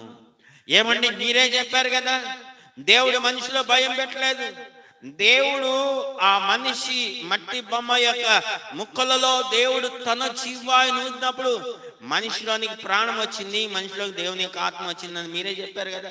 దేవుని యొక్క జీవంలో భయం లేదని మీరే చెప్పారు కదా. అవును, మనిషి ఎప్పుడైతే ఆజ్ఞాన్ని అతిక్రమించాడో జరిగింది ఏంటో తెలుసా? 2 కార్యాలు జరిగినాయి, కొన్ని కార్యాలు జరిగినాయి. ఒకటి, దేవుడు అనుగ్రహించిన మహిమని పోగొట్టుకున్నాడు. దేవుని మహిమ మనిషిని కప్పితే అంటే మహిమ వస్త్రాలు ధరించుకున్నవాడు మహిమ వస్త్రాన్ని పోగొట్టుకున్నాడు. రెండవది, ఈ యొక్క భయం ఆవరించింది మనిషిని. అందరు హల్లెలూయా చెప్పండి. ఒక మాటలో చెప్పాలంటే ఆ మహిమ చేత మనిషి కప్పబడినంత వరకు భయం లేదు మనిషికి. మనిషి ఎప్పుడైతే మహిమని పోగొట్టుకున్నాడో మనిషిలో భయం అనేది ఆవరించింది. ఆ యొక్క ధైర్యం అనేది పోయింది, పిరికితనం అనేది వచ్చింది. ఇక్కడ అంటున్నాడు, అందుకనే ప్రభు పరలోకాన్ని విడిచిపెట్టి ఈ లోకంలోకి వచ్చి ఆయన పోగొట్టుకున్న ధైర్యాన్ని ఇవ్వడానికి ఆయన ధైర్యపరిచి ఆత్మ ఇచ్చినాడు. అందుకనే ఈ వచనంలో మీరు చూస్తున్నారు, రోమా 8:15లో, ఎలా అనగా మరలా భయపడుటకు మీరు దాస్యపు ఆత్మను పొందలేదు గాని దత్తపుత్రాత్మను పొందితిరి. ఆత్మను కలిగిన వారమై మనం అబ్బా తండ్రి అని మొర్ర పెట్టుచున్నాం. అందరు హల్లెలూయా చెప్పండి. అవునండి, ఆత్మను పొంది మనం ధైర్యంగా మారిపెడుతున్నాం. దేవుని యొక్క ఆత్మ మనకు ధైర్యాన్ని కలిగించే ఆత్మ. అపోస్తలుడైన పౌలు హెబ్రీయులకు రాసిన పత్రిక 4వ అధ్యాయం 16వ వాక్యం. అపోస్తలుడైన పౌలు హెబ్రీయులకు రాసిన పత్రిక 4వ అధ్యాయం 16వ వాక్యం. బైబిల్స్ ఉన్న వాళ్ళందరూ తీసి చూడండి. గనుక మనం కనికరింపబడి సమయోచితమైన సహాయం కొరకు కృప పొందినట్లు ధైర్యముతో కృపాసనమునొద్దకు చేరుదము. ధైర్యముతో కృపాసనమునొద్దకు చేరుదము. మనము ఇక భయపడవలసిన అవసరము లేదు. మనం ఆదామవ్వల వలె చెట్ల చాట్లో దాక్కోవాల్సిన అవసరం అంతకంటే లేదు. ఇక్కడ అంటున్నాడు, ఎలా అనగా గనుక మనం కనికరింపబడి సమయోచితమైన సహాయం కొరకు కృప పొందినట్లు ధైర్యముతో కృపాసనమునొద్దకు మనం చేరుదము. ఆ పరిశుద్ధాత్మని పొందిన వాళ్ళమై మనం ధైర్యంగా మనం ఉండాలి. అప్పుడే మనం దాస్యము, ఆ యొక్క భయం అనే దాస్యత్వం నుంచి విడిపించబడగలం. ఆ ధైర్యపరిచే ఆత్మను పొందిన వాడై దావీదు 23వ కీర్తన రాస్తున్నాడు, గడాంధకారపు లోయలలో నేను సంచరించినను ఏ అపాయం నాకు నేను భయపడను, ఎందుకంటే నీవు నాకు తోడై ఉంటావు. అందరు హల్లెలూయా చెప్పండి. హల్లెలూయా, హల్లెలూయా. అవునండి, మనం చూసినట్లయితే ఆ ధైర్యపరిచే ఆత్మను మనం ఎప్పుడైతే పొందుతామో మనము భయపడము. 46వ కీర్తనలో కూడా రాస్తాడు, ఏమనంటే ఎలా అయినా దేవుడు మనకు ఆశ్రయం దొరకమై ఉన్నాడని రాస్తూ అంటాడు, జలములు ఘోషించు నిరుకట్టినను ఆ పొంగుకు పర్వతములు కదిలినను మనము భయపడమంటాడు. అందరు హల్లెలూయా చెప్పండి. హల్లెలూయా. అదేంటో చెప్తాను, నేను కొంచెంలోంచి చెప్పినట్టున్నా, అసలు ఇంకా అర్థమయ్యేటట్టుగా కీర్తన మొత్తం చెప్తాను. దేవుడు మనకు 46వ కీర్తన చదువుకోండి, మీరు చదవద్దు, చదువుకోండి. దేవుడు మనకు ఆశ్రయం దుర్గమునై ఉన్నాడు, ఆపత్కాలమున ఆయన మనం నమ్మకొందగిన సహాయకుడు. కావున భూమి మార్పు నొందినను నడి సముద్రములలో పర్వతములు మునిగినను వాటి జలములు ఘోషించు నిరుకట్టినను ఆ పొంగునకు పర్వతములు కదిలినను మనము భయపడము. అందరు హల్లెలూయా చెప్పండి. హల్లెలూయా, హల్లెలూయా. ఇంకొక కీర్తన రాస్తాడు, యెహోవా యందు నమ్మిక ఉంచివాడు కదలక నిత్యము నిలుచు సియోను కొండవలే ఉంటాడు. అందరు హల్లెలూయా చెప్పండి. ఎందుకు భయం లేదు? నేను ధైర్యపరిచి ఆత్మను పొంది ఉన్నాను. దేవుడు భయం లేని వాళ్ళుగా చేస్తే ఆ పాపం వాళ్ళ ప్రవేశించి పిరికి వాళ్ళు అయిపోయారు. ఆ పిరికి వాళ్ళైన వాళ్ళని ఆ యొక్క భయం అనే దాస్యత్వంలో చిక్కుకున్న వాళ్ళని విడిపించడానికి ప్రభు లోకంలోకి వచ్చి ఆయన తన ఆత్మని ఇచ్చి ఉన్నాడు, ధైర్యపరిచే ఆత్మ.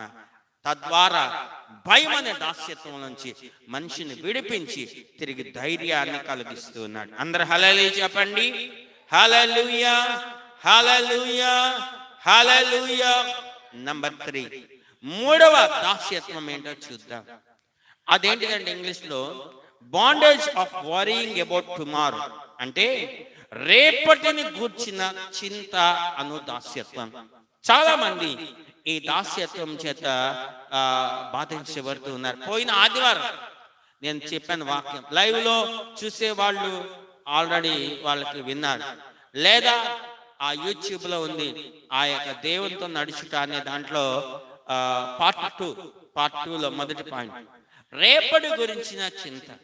అవును, మత్తయి సువార్త 6వ అధ్యాయం 25వ వాక్యం నుంచి చూస్తే రేపటిని గురించి చింత ప్రభువే చెప్తున్నాడు. చదువుదాం. మత్తయి సువార్త 6వ అధ్యాయం 25 నుండి. అందువలన నేను మీతో చెప్పున్నదేమనగా, ఏమి తిందమో ఏమి త్రాగుదమో అని మీ ప్రాణం గుర్చేనను, ఏమి ధరించుకుందమో అని మీ దేహమును గుర్చేను చింతింపకుడి. ఆహారము కంటే ప్రాణమును, వస్త్రము కంటే దేహమును గొప్పవి కాదా? చాలండి, మీరు అది 25 నుండి 30 వచనాల వరకు చదువుకోవాలి. సేమ్ అదే వచనాలు, అదే మాటలు లూకా సువార్త 12వ అధ్యాయం 29 నుండి 31 వచనాల వరకు మనం చూసినట్లయితే అక్కడ కూడా ఇదే మాటలు మనం చూస్తాం. అదేంటో నేను చెప్తా, ఎందుకంటే నాకు టైం అంతా ఫాస్ట్గా వెళ్ళిపోతా ఉంది కాబట్టి నేను అవన్నీ కూడా చదివించట్లే.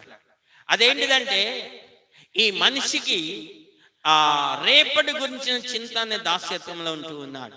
అదేంటిదంటే రేపు ఏమి తింటాం, రేపు ఏమి త్రాగుతాం, రేపు ఏమి ధరించుకుందాం. ఆ రేపటి గురించిన చింత అనే దాస్యత్వంలో భయపడుతున్నప్పుడు చూడండి, ఇది ఎలా వచ్చింది సందర్భం? ప్రభు ఎందుకని ఈ మాటలు చెప్పవలసి వచ్చింది అంటే తన శిష్యులు అడుగుతున్న ప్రశ్నలు. అవునండి, ప్రభు తన శిష్యులు పిలిచినప్పుడు వాళ్ళకి ఇల్లు వాకిళ్ళు అన్ని ఉన్నాయి, అన్ని విడిచిపెట్టుకుని వచ్చేసారు. వాళ్ళకి ఏదో కొద్దిపాటి ఆ ఆస్తి పాస్తులను అన్ని విడిచిపెట్టుకుని వచ్చేసారు. ప్రభు తమకు సర్వస్వం అనుకుని వచ్చేసారు. ఆయనేమో ఇక్కడ ఎల్లకాలం ఉండేవాడు కాదు. ఈ లోకంలోనికి ఆయన ఒక పని గురించి వచ్చి ఉన్నాడు. ఆయన ఉండేది 33.5 సంవత్సరాలే. ఆ తర్వాత ఆయన వెళ్ళిపోతాడు. ఇప్పుడు వాళ్ళకు ఒక ఆలోచన పడింది. అదేంటిదంటే ఈయన వెళ్ళిపోతాడు, మా పరిస్థితి ఏంటి? రేపేమి తింటాం, రేపేమి త్రాగుతాం, రేపేమి ధరించుకుంటాం? ఆయన బ్రతుకున్నప్పుడు, ఆయనతో మేము కలిసి తిరుగుతున్నప్పుడు మా కడుపులు నిండుతా ఉన్నాయి, మాకు మంచిగా సమృద్ధిగానే ఉంది. అయితే ఆయన వెళ్ళిపోతే మా పరిస్థితి ఏంటి, రేపు మా పరిస్థితి ఏంటి అని వాళ్ళు విచారిస్తున్నప్పుడు ప్రభు ఈ మాట చెప్తున్నాడండి. చూడండి, ఆయన ఈ యొక్క మైండ్లో ఉన్న మాట నేను మీతో చెప్తాను. ఆయన ఈ లోకంలో సృష్టిని చేశాడు. ఉదాహరణకి పక్షులను చేశాడు. ఇప్పుడు ఈ వాక్యంలో పక్షుల గురించి చెప్తాడు. అయితే ఆయన ఏమంటున్నాడంటే ఆకాశ పక్షులను చూడండి, అవి విత్తవు, అవి కోయవు, అవి కొట్లలో కూర్చుకొనవు, అయినను మీ పరలోకపు తండ్రి వాటిని పోషిస్తూ ఉన్నాడు. అందరు హల్లెలూయా చెప్పండి. ఆయన ఆకాశ పక్షులను సృజించింది ఏదో వాటిని చేసి మీ బతుకు మీరు బతకండి గాలికి వదిలేయడానికి కాదు.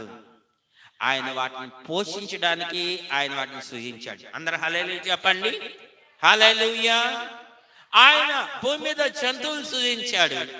మీరు ఆకలితో అలమటించండి అని చెప్పి అలా గాలికి వదిలేయడానికి కాదు, వాటిని పోషించడానికి ఆయన వాటిని సృజించాడు. అందరు హల్లెలూయా చెప్పండి. ఆయన పురుగులు సృజించాడు, లేదా సముద్రంలో ఉన్న ఆ జీవులను సృజించాడు. ఎందుకు? వాటిని అలా గాలికి వదిలేయడానికి కాదు, మీ బతుకు మీరు బతకడానికి కాదు, వాటిని పోషించడానికి. అందరు హల్లెలూయా చెప్పండి. వాటిని చెప్పండి, పోషించడానికి ఆయన సృజించాడు.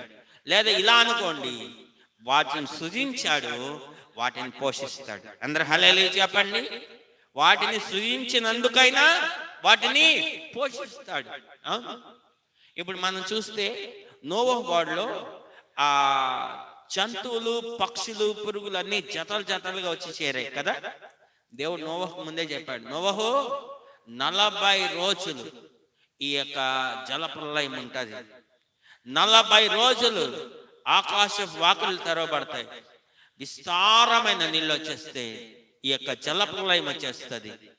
నీవు ఆ ఓడలో నేను తీసుకొని వచ్చి చేర్చిన జంతువులన్నిటికీ కూడా ఆహారాన్ని సమకూర్చి పెట్టాలి. అందరు హల్లెలూయా చెప్పండి. ముందే ఆ దేవుడు ఓడ తలుపులు వేయక ముందే ఏ జంతువులకి ఏ ఆహారం కావాలి అన్ని కూడా నువ్వు సమకూర్చి పెట్టాలి అని చెప్తే నోవహు అలాగే సమకూర్చి పెట్టాడు.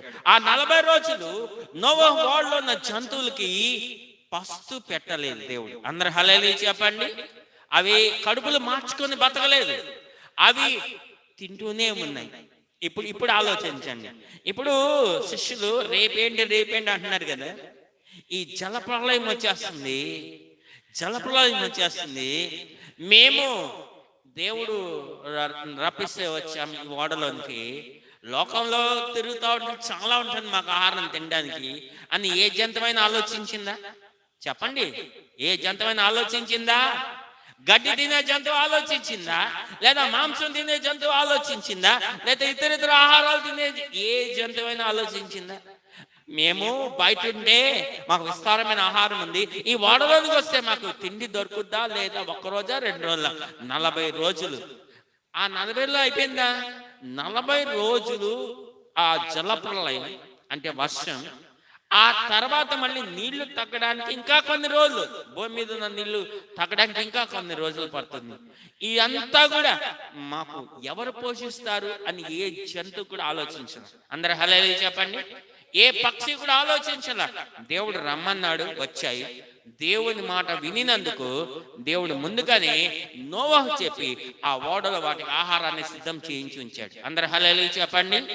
అవునండి, మన సృష్టికర్త, మనం సృష్టించిన సృష్టికర్త, ఆయనకు మనం లోబడితే ఆయన సమస్తం ఆయన చూసుకోగలడు. ఆయన లోబడటం ఆయన ఏమంటున్నాడు? మొదట నా నీతిని, నా రాజ్యాన్ని మీరు వెతకండి, అప్పుడు మీకు కావాల్సినవన్నీ అనుగ్రహించబడతాయి. అందరు హల్లెలూయా చెప్పండి. ఆయన లోబడటం అంటే ఏంటి? పేతురు మొదటి పత్రిక 5వ అధ్యాయం 7వ వాక్యాన్ని చదువుదాం. పేతురు మొదటి పత్రిక 5వ అధ్యాయం 7వ వాక్యం త్వరగా. ఆయన మిమ్మల్ని గుర్తి చింతించుచున్నాడు గనుక మీ చింత యావత్తు ఆయన మీద వేయుడి. అది ఆయన లోబట్టం అంటే. నీ గురించి నువ్వు చింతించడం కాదు, నీ చింత యావత్తు ఎవరి మీద వేయాలి? ఆయన మీద, నీ పరలోకపు తండ్రి మీద వేయాలి. పోయిన ఆదివారం నేను మీతో చెప్పాను, మన ఇళ్లలో పిల్లలు ఉన్నారు, ఏ పిల్లలు కూడా, ఎవరి పిల్లలు కూడా వాళ్ళ గురించి వాళ్ళు చింతించరు. నేను స్కూల్కి వెళ్తున్నా, మా అమ్మ మా నాన్న ఫీజు కట్టగలరా లేదా అని ఎవరైనా ఆలోచించారా? నేను స్కూల్కి వెళ్తున్నా, మా అమ్మ మా నాన్న మాకు పుస్తకాలు కొనిస్తారా లేదా? నాకు బ్యాగ్ కొనిస్తారా లేదా? నాకు బూట్లు కావాలి, సాక్సులు కావాలి, కొనిస్తారా లేదా? ఏ పిల్లైనా ఏ పిల్లడైనా ఆలోచించారు? ఎప్పుడైనా ఎవరు ఆలోచించరు. అందరు హల్లెలూయా చెప్పండి. స్కూల్లో టీచర్ చెప్తారు, వచ్చి ఇంట్లో చెప్పరు, అంతవరకే. దాని గురించి ఆలోచించరు, దాని గురించి చింతించరు. చేయగలరో లేదో అని ఆలోచించరు. ఆలోచించేది ఎవరంటే వాళ్ళ తల్లిదండ్రులు. అవునండి, మనం చేయవలసిన అంతే, వాళ్ళు చేసినట్టే. ఇక్కడ అదే చెప్తున్నాడు, మీ చింత యావత్తు చెప్పండి ఆయన మీద వేయుడి. ఆయన మిమ్మల్ని గురించి చింతిస్తున్నాడు. ఈ పని చేసేవనుకో నీవి యొక్క రేపటి గురించిన చింతాన్ని, దాస్యత్వం నుంచి నువ్వు విడిపించబడతావు. అందరు హల్లెలూయా చెప్పండి. ఇంతకాలం నువ్వు విడిపించబడకపోవడానికి గల కారణం ఏంటంటే నిన్ను గురించి నువ్వే చింతిస్తూ ఉన్నా, రేపటి గురించి నువ్వే చింతిస్తున్నావు. నీ గురించి అంటే దేవుడేదో నిన్ను వదిలేస్తున్నట్టు, గాలికి వదిలేస్తున్నట్టు, దేవుడేదో నిన్ను పట్టించుకోడు అన్నట్టు, ఆయన నేను చేవిచ్చి పెట్టేశాడు అన్నట్టు. నీ గురించి నువ్వు ఆలోచిస్తేనే, నువ్వు చింతిస్తేనే కరెక్ట్ అన్నట్టుగా చింతిస్తూ వస్తూ ఉండి నువ్వు అనుకుంటున్నావు చింతిస్తున్నాను కదా అని. దేవుని వాక్యం ఏం చెప్తుందంటే, రేపటి గురించిన చింత అను దాస్యత్వం లేదా అను బానిసత్వంలో నువ్వు చిక్కుకొని ఉన్నావు. అందరు హల్లెలూయా చెప్పండి. హల్లెలూయా. అపోస్తలుడైన పౌలు ఫిలిప్పీయులకు రాసిన పత్రిక 4వ అధ్యాయం 6-7 వచనాలు. అపోస్తలుడైన పౌలు ఫిలిప్పీలు రాసిన పత్రిక 4వ అధ్యాయం 6-7 వచనాలు. దేనిని గూర్చి చింతపడకండి గాని ప్రతి విషయములోను ప్రార్థనా విజ్ఞాపనముల చేత కృతజ్ఞతాపూర్వకముగా మీ విన్నపములు దేవునికి తెలియచేయుడి. అప్పుడు సమస్త జ్ఞానమునకు మించిన దేవుని సమాధానము యేసుక్రీస్తు వలన మీ హృదయములకును మీ తలంపులకును కావలి ఉండును. క్లియర్ గా చెప్తున్నాడు, దేనిని గురించి చింతపడకూడి. అందరు హల్లెలూయా చెప్పండి. ఇదిగో దీని గురించి చింతపడండి, దాని గురించి చింతపడద్దాని అలా.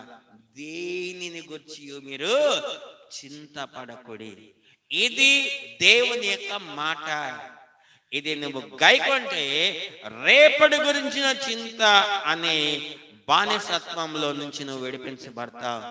ఇప్పుడు 2 వచనాలు చెప్పాడు. ఆయన మిమ్మల్ని గురించి చింతిస్తున్నాడు కన్నా మీ చింత యావత్ ఆయన మీద వేయండి అని ఒకటి. ఇక్కడ దేని గురించి చింతపడద్దు కానీ ప్రతి విషయంలో మీరు దేవునికి చెప్పుకోండి మీ అవసరాలు అని చెప్పాను. 2 వచనాలు మీకు చూపించాను. అంటే దాని అర్థం ఏంటి? మీకు ఏమర్థమైంది అంటే దాని అర్థం ఏంటంటే ప్రతి విషయంలో మనం దేవుని మీద ఆధారపడాలి. అది దేవుడు మనకు నేర్పించాడు. అందరు హల్లెలూయా చెప్పండి. అన్ని విషయాల్లో మనం దేవుని మీద ఆధారపడాలి. అది నువ్వు నేర్చుకో.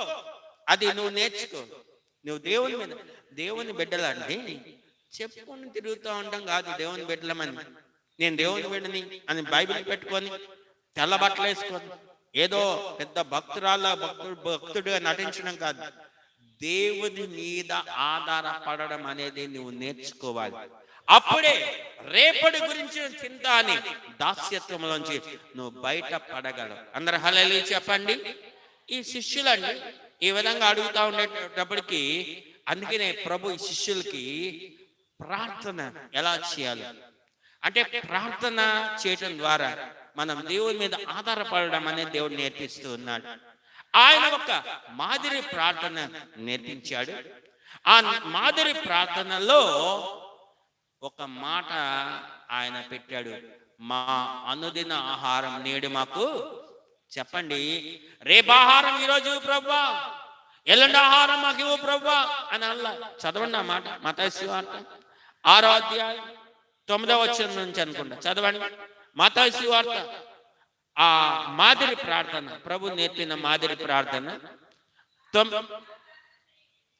కావున ఈలాగు ప్రార్థన చేయుడి, పరలోకమందున మా తండ్రి, నీ నామం పరిశుద్ధపరచబడును గాక, నీ రాజ్యం వచ్చును గాక, నీ చిత్తం పరలోకమందు నెరవేరినట్లు భూమి యందును నెరవేరును గాక. ఇదిగో ఇది 11వ వచనం చెప్పింది. మా అనుదిన ఆహారము నేడు మాకు. ఇది ఎవరికి చెప్పాడు? తన శిష్యులు చెప్పాడు. పోనీ ఇది ఎవరికి చెప్పాడు? దేవుని బిడ్డలమైన మనకు చెప్పాడు. కానీ ఈ మాట ఎవరు చెప్తున్నారు? ఆకాశ పక్షులు చెప్తున్నాయి. అందరు హల్లెలూయా చెప్పండి. ఎవరు చెప్తున్నారు? ఆకాశ పక్షులు చెప్తున్నాయి. ప్రతిరోజు వేకువజామున లేచి వాటి గోళ్ళలో ఉండి అవి దేవుని స్తుతిస్తున్నప్పుడు, దేవా మా అనుదిన ఆహారం నేడు మాకు దయచేయి అని చెప్తున్నాయి. అందరు హల్లెలూయా చెప్పండి. ఈ రోజు మాకు కావాల్సిన ఆహారం మాకు దయచేయి ప్రభువా అని చెప్తే దేవుడు వాటి మొర విని వాటికి ఆహారాన్ని సిద్ధపరుస్తున్నాడు. అందరు హల్లెలూయా చెప్పండి. అవునండి, మనం ఏదో చదివేస్తాం చెప్పేస్తాం కాదు. అడుగుడే మీకు ఇవ్వబడినని పిల్లలు కంటత వాక్యం చెప్పినట్టు చెప్పేస్తా ఉంటారు. కానీ మనం అడగం. ఏ రోజు కావాల్సిన ఆహారం ఆ రోజు దయచేయమని అడగం. ఇది చాలా పెద్ద మెసేజ్. ఆ ఇశ్రాయేలు దేవుడు నేర్పించాడు. ప్రతిరోజు మన్నాను కురిపించి వాళ్ళు మన్నా వాళ్ళు ఆ రోజు ఆహారం తినాలంటే వేకువజామున లెగాలి. బాగా చీకటి ఉండగానే ఆ మన్నా కురిసేటప్పుడు వాళ్ళు పోగు చేసుకోవాలి. చూడండి, ప్రతిరోజు ఏ రోజు కావాల్సిన ఆహారం ఆ రోజే దేవుడు కుమ్మరిస్తా ఉన్నాడు. అందరు హల్లెలూయా చెప్పండి. అది దేవుడు వాళ్ళకి నేర్పించాడు. ఇప్పుడు అలా చేయటం వలన రేపటి గురించిన చింత అనే దాస్యత్వంలోంచి మనం విడిపించబడగలం. దేవుడు రోజు పోషిస్తా ఉన్నాడే, ఈ రోజు పోషించాడే, రేపు పోషించడా? చాలా మందికి పోషించడేమో అనే ఆలోచన ఉంది. అది తప్పు. కారణం ఏంటంటే ఇందాక నేను చెప్పిన మాట, ఆయన మనం సృజించినందుకు ఆయన మనం తప్పక పోషిస్తాడు. అందరు హల్లెలూయా చెప్పండి. అనవసరంగా రేపటి గురించిన చింత అనే దాస్యత్వంలో చిక్కుకొని నీ ఆరోగ్యాన్ని పాడు చేసుకుంటున్నావు. నువ్వు దేవునికి దూరం అయిపోతున్నావు. ఆ బానిసత్వంలో ఉన్నావు. ఆ బానిసత్వంలో ఉన్నంత కాలం ఆత్మ సంబంధమైన స్వాతంత్రం నువ్వు పొందలేదని గుర్తుపెట్టుకో. ఇది మూడవది. నాలుగవది మనం చూసినట్లయితే బాండేజ్ ఆఫ్ కర్స్ అంటారు ఇంగ్లీష్ లో, తెలుగులో శాపము అను దాస్యత్వం. అవునండి, దేవుడు శాపం అనేది పెట్టలేదు. చాలా జాగ్రత్తగా గుర్తుపెట్టుకోండి. దేవుడు ఈ భూమి అంతటిని చేశాడు. బావినండి, భూమి అంతటిని చేశాడు, సృష్టి అంతటిని చేశాడు, ఆదమ అవ్వలను చేశాడు. ఆదమ అవ్వలను చేసి దేవుడు ఏం చేశాడంటే వాళ్ళని జతపరిచినప్పుడు ఆయన ఆశీర్వదిస్తున్నాడని వాక్యంలో రాయబడి ఉంది. ఏం ఆశీర్వదిస్తున్నాడు? మీరు ఫలించి అభివృద్ధి పొంది భూమిని నిండించి దానిని లోపర్చుకోండి అని ఆయన ఆశీర్వదిస్తున్నాడు. మీరు సమస్తమైన వాటిని మీరు ఏలండి, భూమి మీద ఉన్న వాటన్నిటిని ఏలండి. ఆయన ఆదాము అవ్వల్ని జతపరిచినప్పుడు వాళ్ళని ఆశీర్వదిస్తున్నాడు, కానీ శపించలా. ఆ శాపానికి కారణం ఏంటి? మనం చూసినట్లయితే ఈ అపవాదైన సాతానుడే కారణం. వాడికండి దేవుని బిడ్డలు ఆశీర్వదించబడటం వాడికి ఇష్టం లేదు. వాడి కడుపు మంట. దేవుని బిడ్డలు ఆశీర్వాదకరంగా ఉండడం వాడు చూస్తా సాధించలేడు. దేవుని బిడ్డలు శపించబడాలి అని వాడి యొక్క ఉద్దేశం. అందుకనే వాళ్ళు శపించబడాలంటే ఎట్లా? చూడండి, వాళ్ళు శపించబడాలంటే ఎట్లా? ఈ మాట నేను చెప్తా ఉంటే ప్రభు ఒక విషయాన్ని గుర్తు చేస్తున్నాడు వాక్యంలో ఉన్న చెప్పమని. అదేంటంటే ఇశ్రాయేలీయులు బయలుదేరి వెళ్తూ ఉన్నారు, యుద్ధాలు చేసుకుంటా రాజ్యాలు జయించుకుంటూ వెళ్తా ఉన్నారు. ఒక రాజ్యానికి వచ్చారు. ఆ రాజ్యం దగ్గరికి వస్తే ఆ రాజ్యం యొక్క రాజు పేరు బాలాకు. ఆ రాజుకి ఎంత ఎచ్చులంటే ఆయన ఇశ్రాయేలీయులు కబురు చేశారు, అయ్యా మీతో యుద్ధం చేయడానికి రాలేదు, మేము ఆ కనాన్ దేశం వెళ్తున్నాం, నీ రాజ్యం గుండా వెళ్ళిపోతాం, మేమేం దొంగతనాలు చేయం, ఏమి పాడు చేయం, కొంచెం నువ్వు పర్మిషన్ ఇవ్వమని అడిగితే ఈయనకి ఎంత ఇచ్చా అంటే నేను సచ్చినా, ఆ మాట వాడతాం కదా, నేను సచ్చినా మిమ్మల్ని పోనీ, మీరు వెళ్ళాలంటే నాతో యుద్ధం చేసి నన్ను జయించి వెళ్ళండి అంటున్నాడు. అట్లాగా, ఓకే మేము యుద్ధం చేస్తామంటున్నారు. అయితే ఆ రాజుకి అసలు వాస్తవంగా ఇశ్రాయేలుతో యుద్ధం చేయడానికి తగిన శక్తి సామర్థ్యాలు లేవు. పైపచ్చు ఆయన విన్నాడు, వీళ్ళు బయలుదేరిన దగ్గర నుంచి రాజ్యాలు జయించుకుంటూ వస్తున్నారని విన్నాడు. అయితే ఆ రాజు ఒక పక్క భయం, మరొక పక్క ఒక కుటిలమైన ఆలోచన ఏంటంటే, నా రాజ్యంలో ప్రవక్త ఉన్నాడు, ఆయన పేరు బిలాం, నేను ఆయన పిలుస్తా, ఆ బిలాం వాళ్ళని శపిస్తాడు, వాళ్ళు శాపగ్రస్తం అయిపోయారు అనుకో, వాళ్ళ బలం తగ్గిపోద్ది, నేను ఈజీగా వాళ్ళని మీద యుద్ధం చేసి నేను వాళ్ళని జయించగలను. చూడండి, ప్రవక్త శపిస్తే ఆ శాపం వలన వాళ్ళ బలం తగ్గిపోతుంది అని అనుకున్నాడు. కానీ ఆ బిలాముని తీసుకొని వచ్చాడు, 3 దిక్కుల నుంచి ప్రయత్నించాడు. 3 దిక్కుల బిలాము నోరు తెరిస్తే శాపపు శాపపు వచనం ఒక్కడు కూడా రాలేదు. కానీ నోరు తెరిచినప్పుడల్లా ఆశీర్వాదం.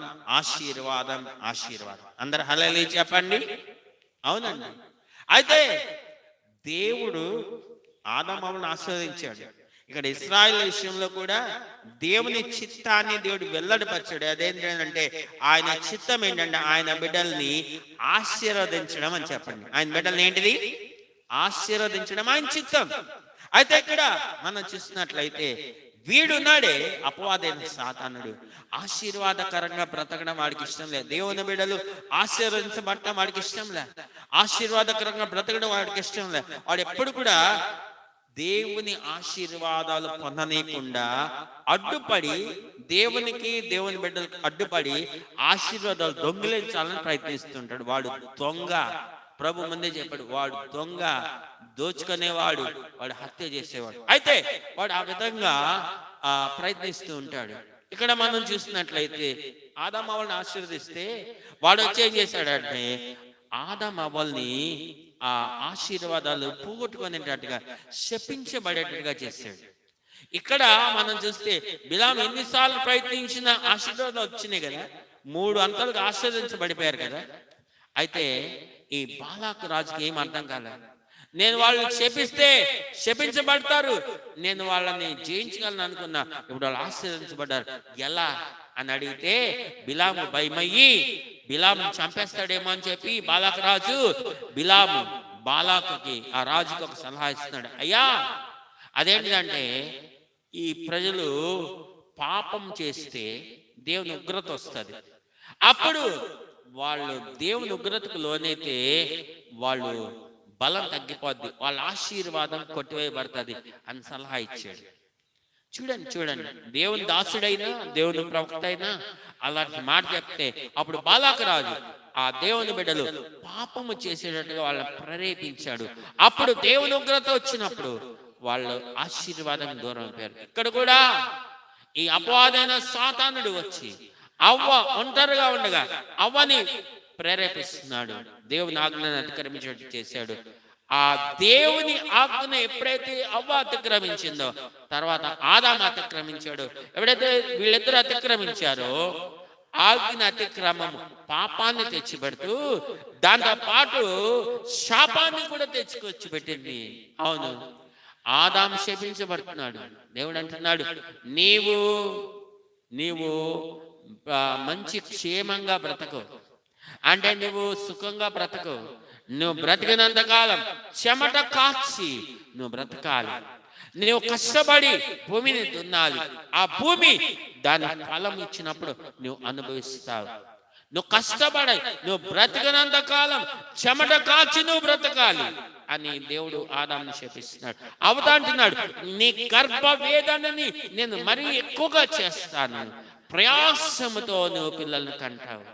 వీళ్ళిద్దరూ ఆజ్ఞను అతిక్రమించడానికి కారణమైన సర్పంతో అంటున్నాడు, నీవు బ్రతుకు దినములంతా కూడా నువ్వు నేల మీద పాకుతావు, నీవు మన్ను తిని బ్రతుకుతావు, నీకును స్త్రీకిని నీ సంతానానికి స్త్రీ సంతానానికి వైరం కలుగు చేస్తా, నీవు దాన్ని మెడ మీద కొడతావు, అది నిన్ను తల మీద కొడుతుంది. అందరు హల్లెలూయా చెప్పండి.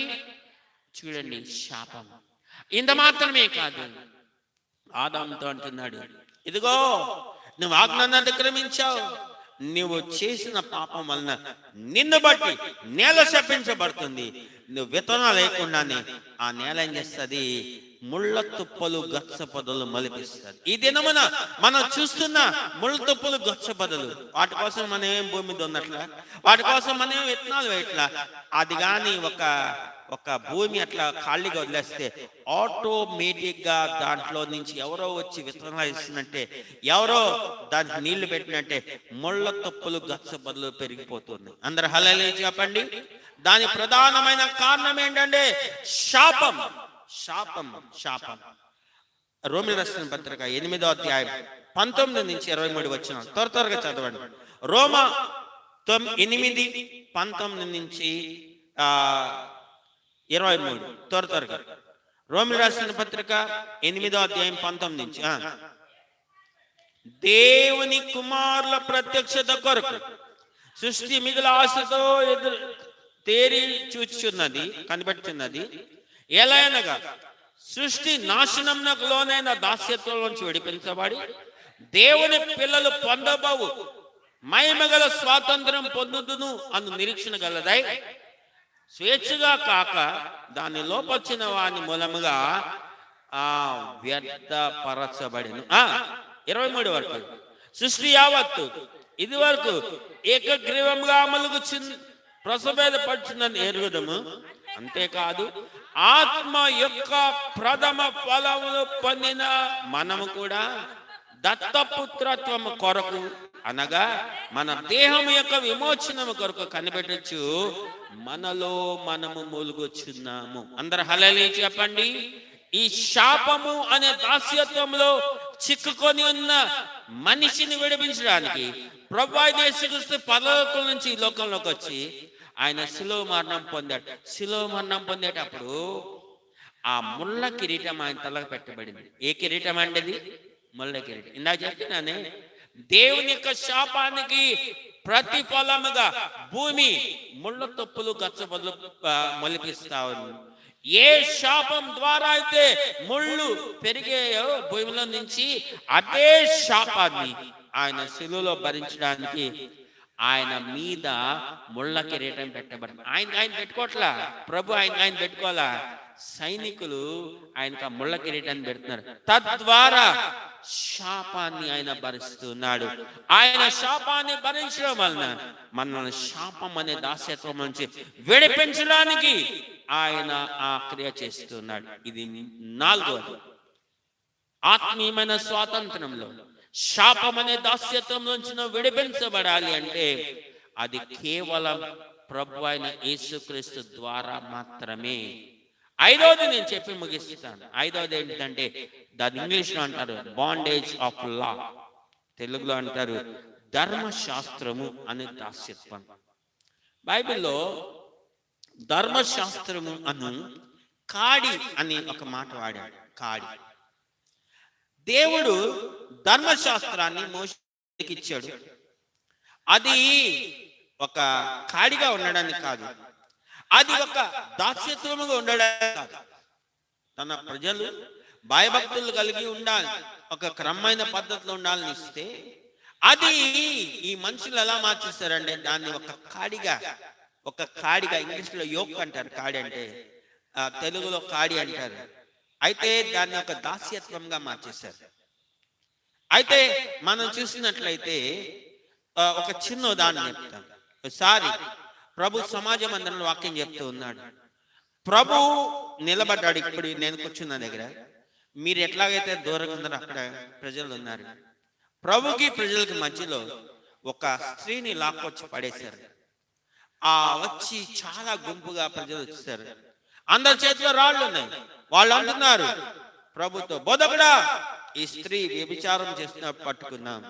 మోషే ధర్మశాస్త్రంలో ఇచ్చాడు, చెప్పాడు ఏమందంటే ఇలాంటి వాళ్ళని రాళ్ళతో కొట్టి చంపాలని, నువ్వైతే ఏం చెప్తావు అని ప్రభుని ప్రశ్నిస్తాం ప్రారంభించారు.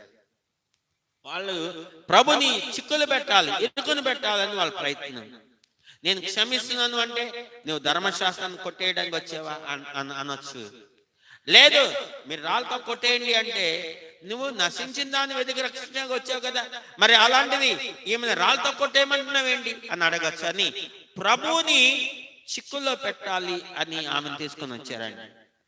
ఇప్పుడు అది ధర్మశాస్త్రం అనేది ఖాళీగా ఉందా లేదా, ఒక దాస్యత్వంగా ఉందా లేదా అంటే, మీకు ఇంకో మాటలో చెప్పాలంటే ఆ దినాల్లో ధర్మశాస్త్రానికి విరోధంగా నడిచే వాళ్ళందరికీ కూడా వీళ్ళే, ఎవరు వీళ్ళు?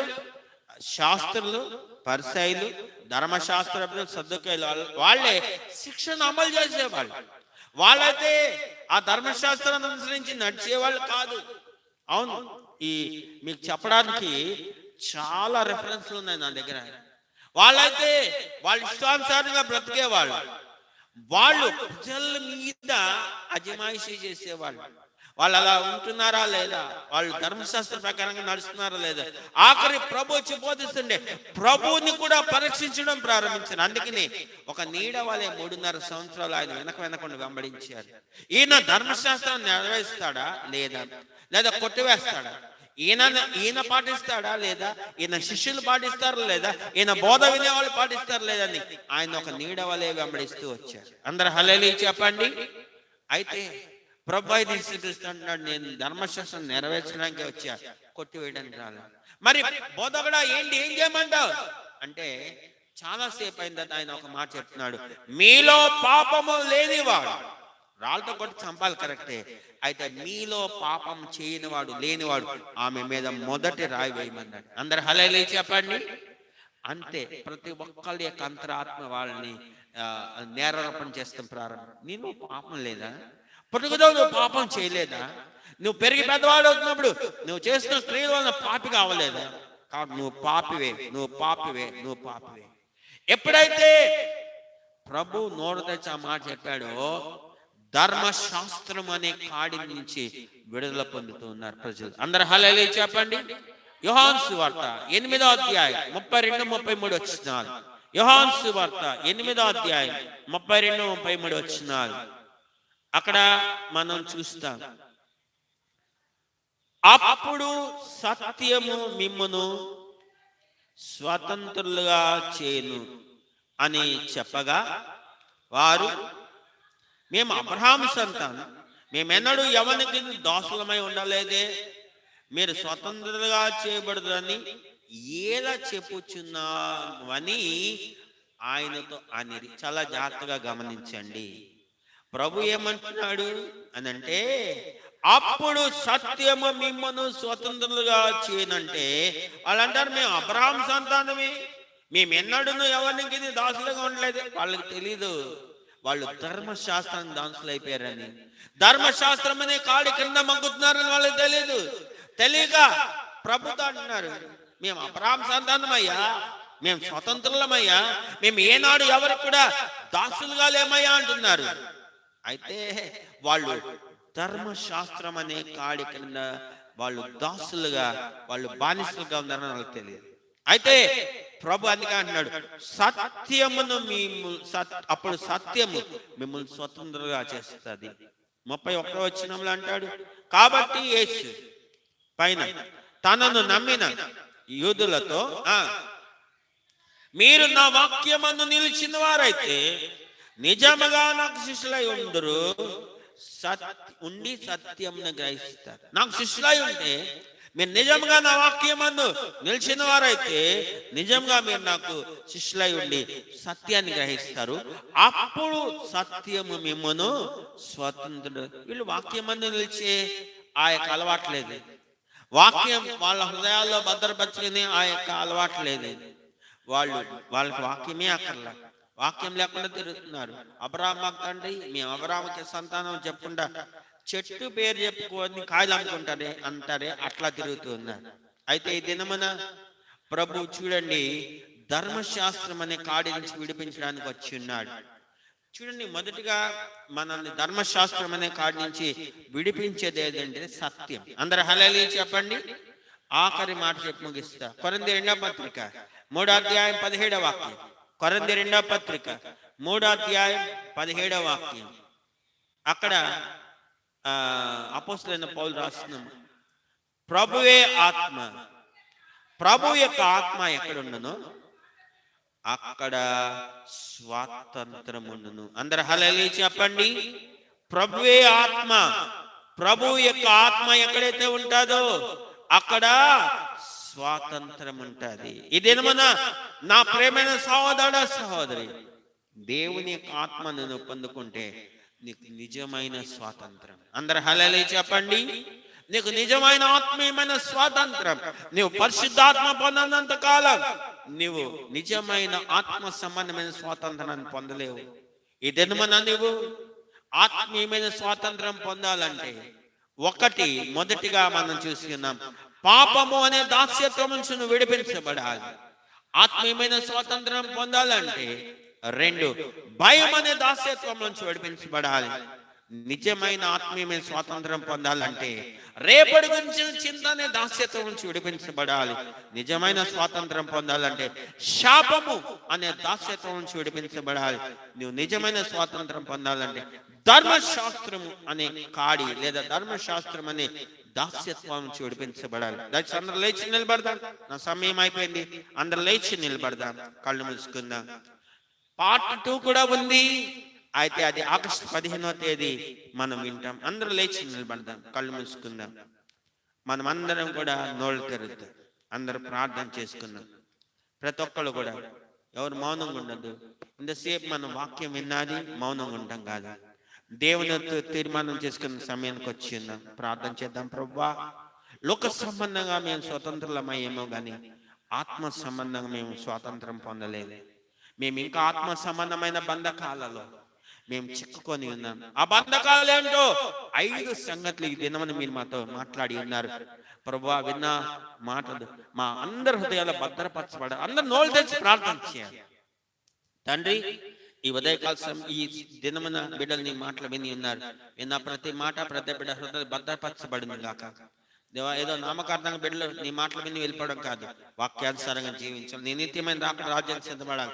ఎంతమంది బిడ్డలు అయితే దినమని మందికి రాలేదు, వాళ్ళు రోగులుగా ఉండి రాకపోతే వాళ్ళు మట్టి స్వస్థపరచండి. అలా కాకుండా కావాలని దేవ విస్తారమైన పనులు పెట్టుకుని ఎంతమంది దూరంగా ఉన్నారు అలాంటి బిడ్డలు దర్శించండి. సందికి ఎందుకు రావాలో తగిన గ్రహింపు జ్ఞానం దయచేసి నడిపించండి.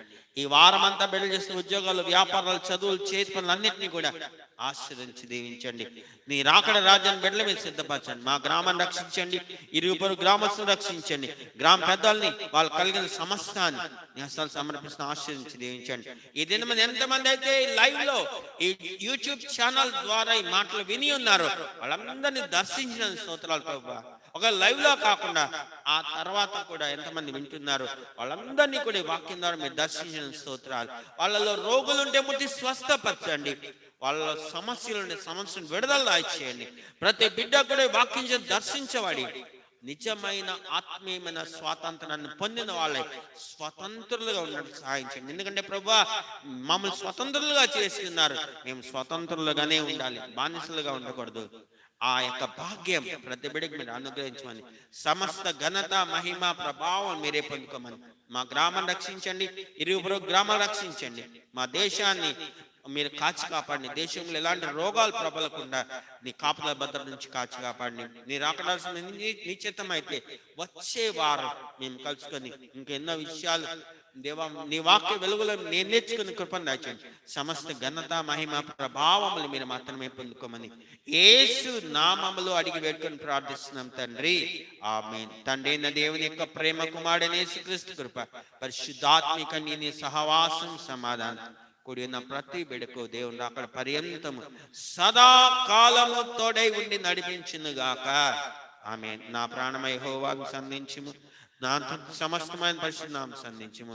నా ప్రాణమై యెహోవాను సంధించుము. ఆయన చేసిన ఉపకారములలో దేనిని మరువకు. యేసు రక్తమే చేయి, శిలువ రక్తమే చేయి, క్రీస్తు నామం సంపూర్ణ విజయం, అపవాది క్రియలకు అనంత నాశనం యేసు రక్తమే చేయి. హల్లెలూయా, హల్లెలూయా, హల్లెలూయా. అందరికీ వందనాలు. తిరిగి వచ్చే వారం మనం కలుసుకుందాం. అప్పటి వరకు దేవుని యొక్క కృప మీ అందరికీ కూడా తోడై ఉండి నడిపించింది గాక. Amen, amen, amen. Praise the Lord. Praise.